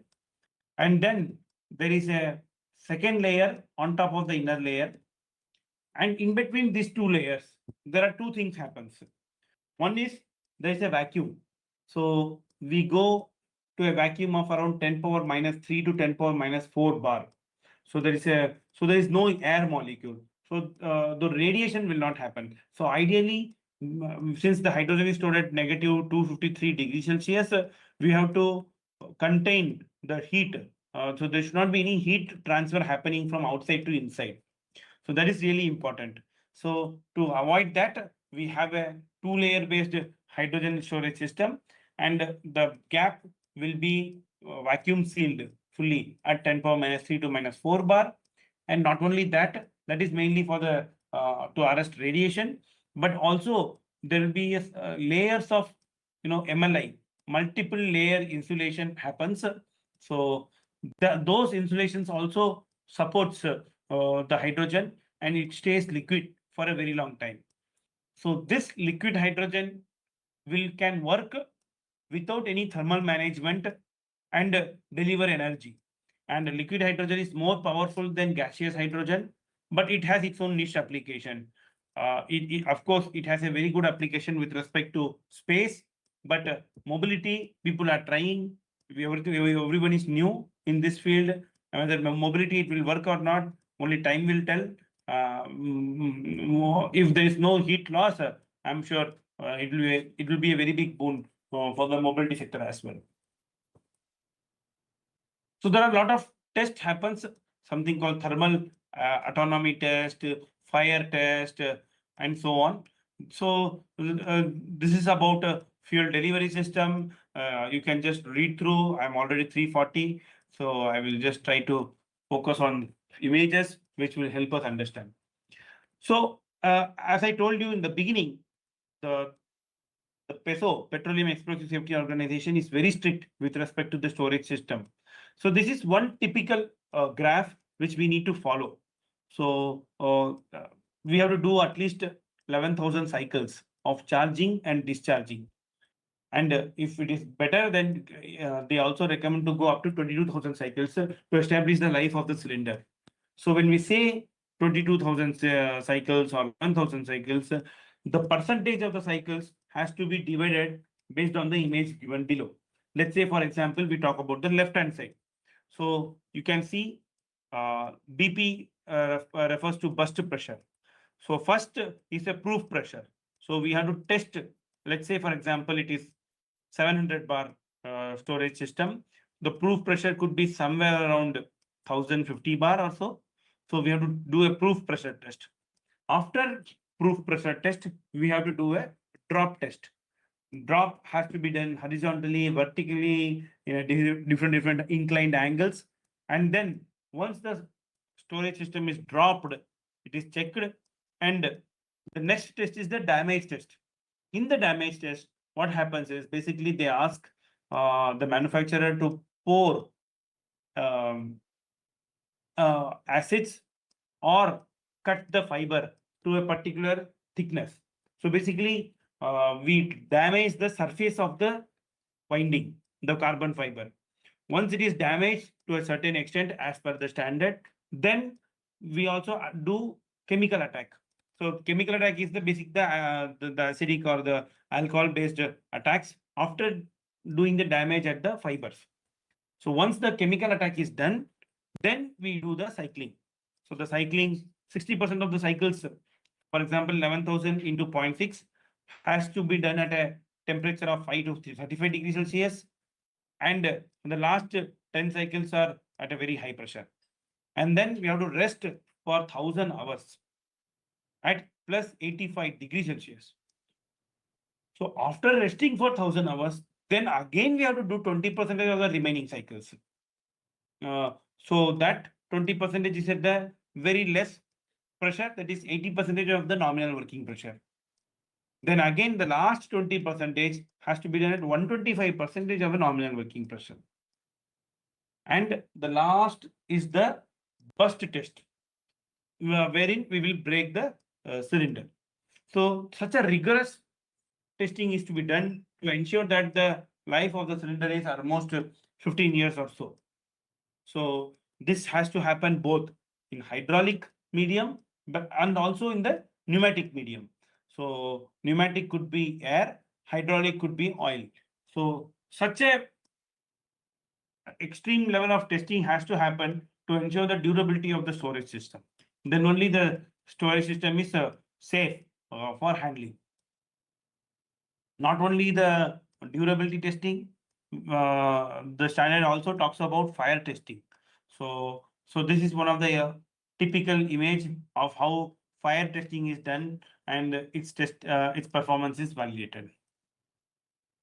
There is also something called oxygen aging, ozone aging, non-metallic material impression, pre-cooled hydrogen exposure in case of cryo, and so on. So there are so many standards have come at a vehicle level. You can see hydrogen is being used in L category vehicle, construction equipment, construction vehicles, and also in the passenger cars as well for both liquid and compressed gaseous. So many standards have been published. I urge you to all to read these standards, which will be really helpful for you to understand on a vehicle level. So this is one case study. Maybe I will just take 50 minutes, 5 minutes or so. It's almost 3:45. So you all know the Titanic failure. The speed was around 40 kilometers per hour and the temperature was around -2 degrees Celsius at the time of the ship and iceberg collision. But what was the actual reason for failure? Whether it was the temperature or the speed or any other reason. So that is the research which was carried out later. So the actual reason was DBDT, ductile to brittle transition. So when we talk about hydrogen, we always talk about less temperature, maybe 15 degrees Celsius or even up to -253. So when we are using some metals, pipes, walls, fittings, we have to really understand the material behavior. So one of the material behavior which we have to understand is during failure, whether it is a ductile failure or a brittle failure. Brittle failure will be similar like glass, it will shatter. And ductile failure will be similar like maybe a rubber, it will just elongate and then break. So what the scientists found is the material with which the Titanic ship was constructed had lot of manganese sulfide and oxide particles, and the DBTT, ductile to brittle transition temperature, was around 40 and 70 degrees Celsius. What it means is basically if Titanic would have hit the iceberg on a very sunny day with the temperature around 40 degrees Celsius also, it would have sunk because it would have converted from ductile to brittle. It is not because of the cold temperature the DBT happened. But the unfortunate thing is such a test was available and it was a 5-year-old testing methodology. But not in some other part of the world. But nobody did Sharpie V-notch test for the Titanic ship material. If they would have done, they would have known that there is a problem and life could have been saved. Similarly, when we are talking about hydrogen, embrittlement is a challenge everyone knows, but then when we are developing a solution, we should also check for its embrittlement, whether it is walls, pipe, fittings. So it should not happen that tomorrow something happens and when we find out that embrittlement is a reason. Have we tested our product for embrittlement is a question every hydrogen based engineer should ask within the community. So I just explained how the ductile brittle transition, you can see the image here, it is a brittle, it's a moderately ductile and very ductile. So this is the S curve which we follow. So this is one paper which I published long back when I was working with the ARA. We took a lot of material, 40 chrome, 42 chrome, EN8. We tested at multiple temperature, starting from minus 35 to up to 25 degrees Celsius. And we did a lot of Charpy VNOT test and analyzed whether it was could we find DBT or not, and whether it is suitable as a wall material, pipe material for hydrogen. So you can see the S curves were generated, and we all can see that the transition happened not at less than 0 degree. The transition happened somewhere at around 15 degrees Celsius.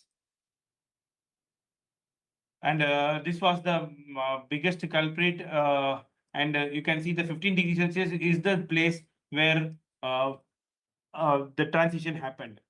And when we say nominal working pressure for hydrogen, generally it is measured at 15 degrees Celsius. So both the numbers correlate. So 15 degree, though it is higher than 0, it is we should not think that there will not be any transition. Since we are going to use a lot of steel material, we have to always check about ductile to brittle transition to develop a very good hydrogen storage and hydrogen entire fueling system.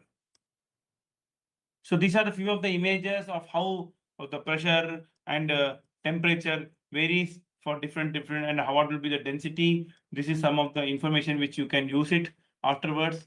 And embrittlement, I stressed a lot on embrittlement. So any material is checked for rupture pressure, both with helium and hydrogen.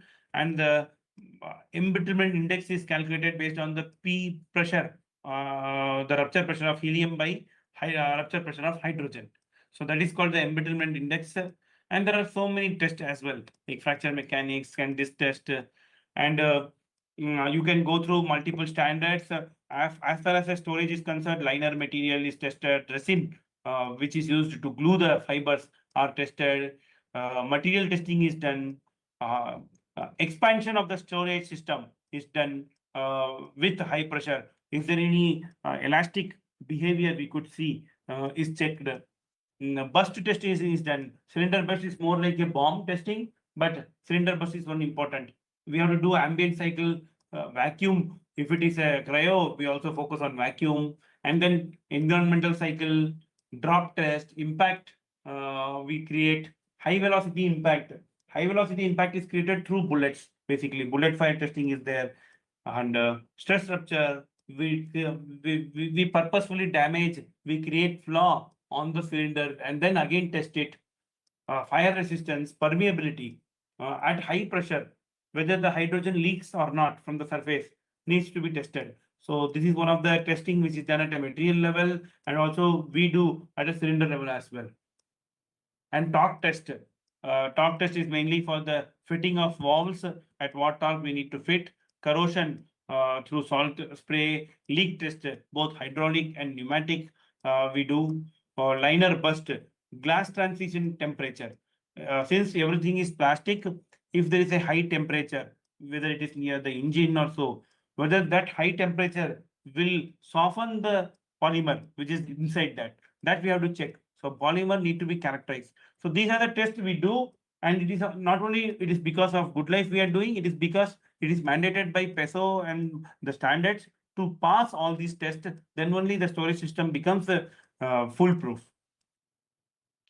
So yeah, it's almost 3:52, and I will end my presentation. And if there are any questions, I'll be happy to answer.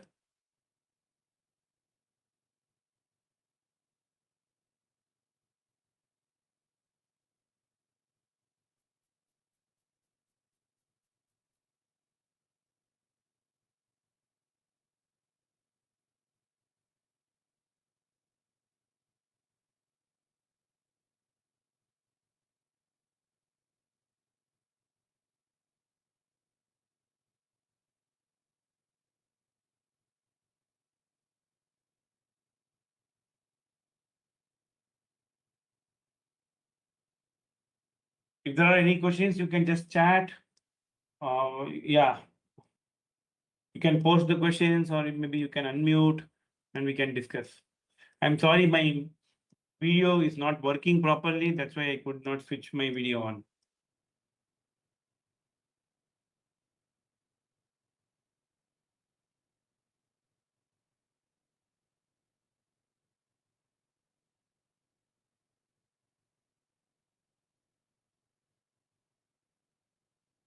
Yeah, Sushant.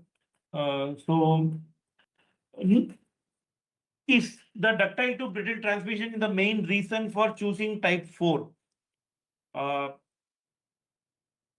No. In my opinion, I may be wrong, but embrittlement is a main reason because hydrogen goes inside and creates a stress. If there is a crack in the metal, which we cannot see because of the rolling or the forging or whatever the manufacturing process, and if that crack becomes a stress concentration because of the hydrogen being trapped at the tip, then it will be catastrophic failure. So that is one of the major reason why people move from metal to non-metal. And pipeline or any other system, pipes in the vehicle or fittings, they will have less pressure, hydrogen. But only the tanks will have very high pressure because we need to have a good mileage or good range. So tanks with high pressure, the molecules can be easily pushed inside the metal because we are talking about 350 and 700 bar. Thus, we are moving from metal to non-metal to avoid embrittlement. But of course, ductile to brittle transmission and all is focused on the walls, pipes, and fittings, which will be metal. So it is just a question of understanding the material, which will not have any ductile to brittle transition in the temperature range when we are operating.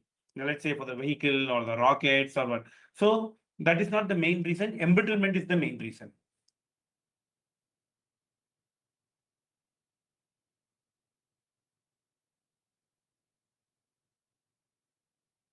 Thank you.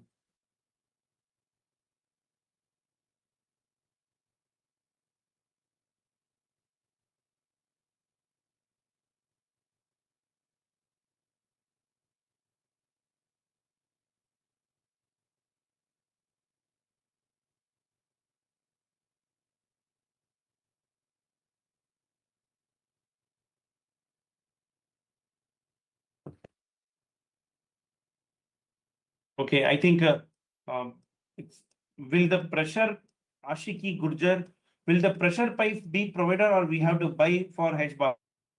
I don't know, Ashiki Gurjar. I am not the organizer, so maybe the Baha organizers can tell you better on that. I'm sorry, I will not be able to answer.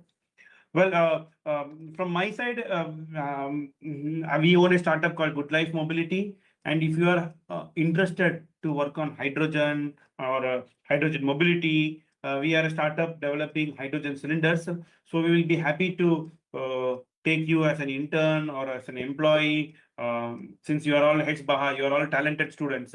So if you want to explore working on hydrogen storage or tanks, you are all welcome. You can write to me and we'll be happy to discuss.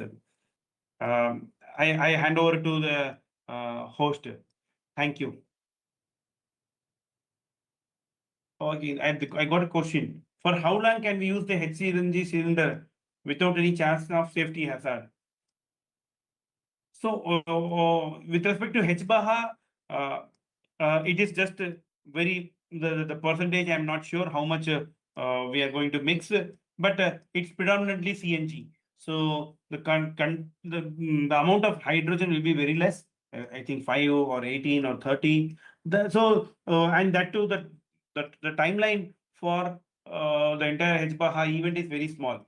What we are talking about the safety is the long-term use. Let's say 15 years, what we are using in the vehicle or in steel plants. There, it may become a safety hazard.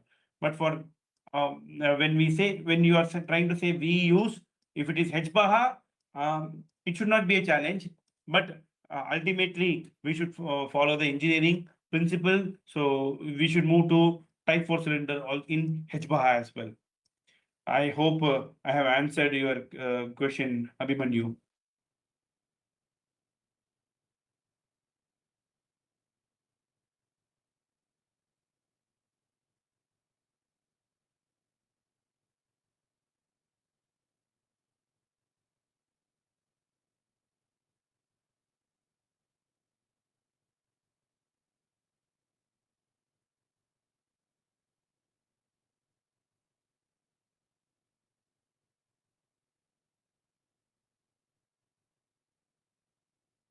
Thank you, Abhimanyu. I think I'll hand it over to the host. Thank you Thank so you. much, sir, for such an insightful and technically enriching session.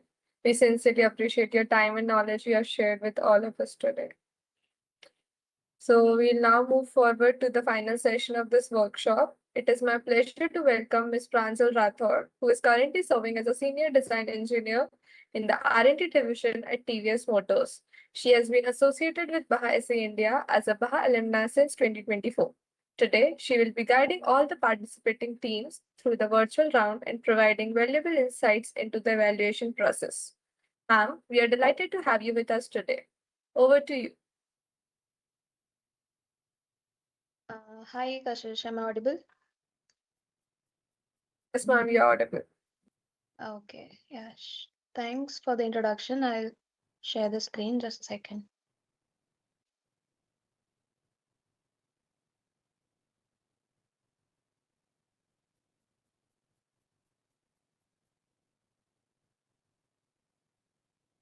Can you confirm, Kashish, is it visible?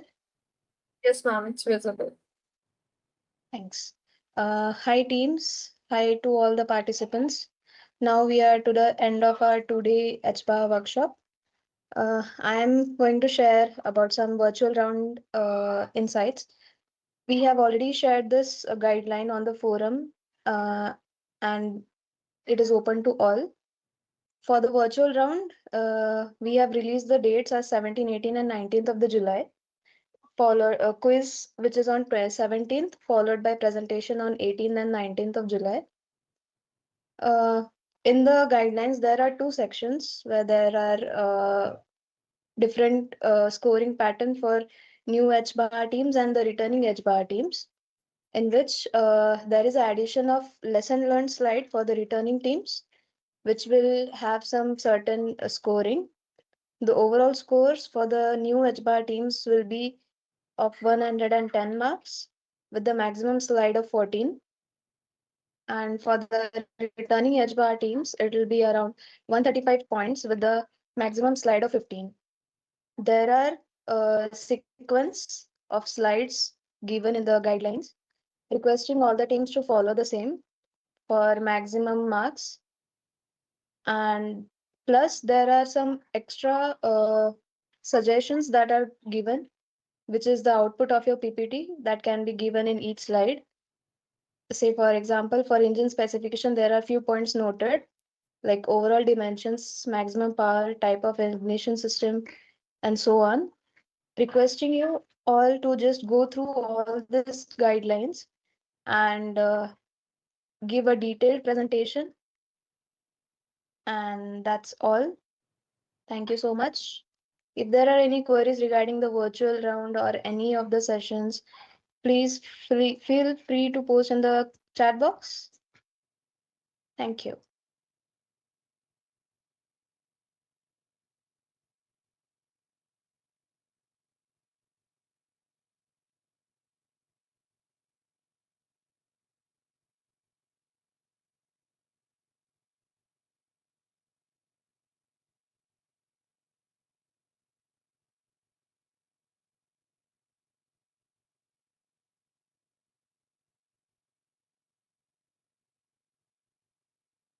If there are any doubts regarding any of the sessions, please post your questions in the chat box.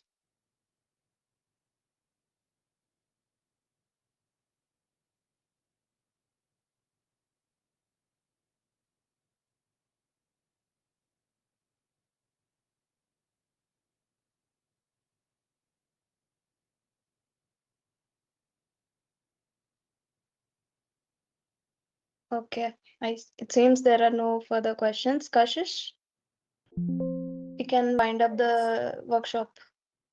Okay.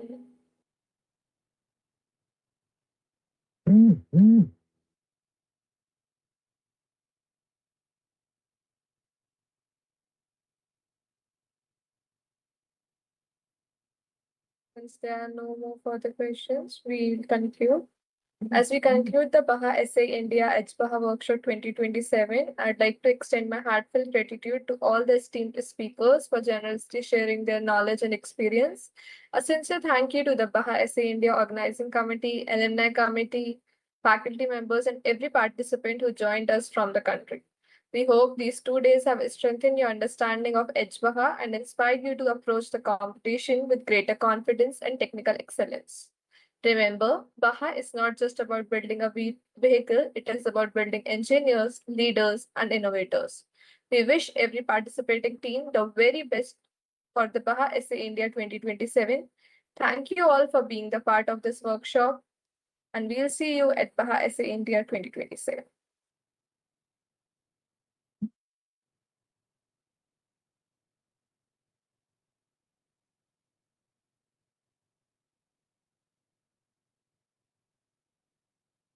Thank you. You all may leave the meeting.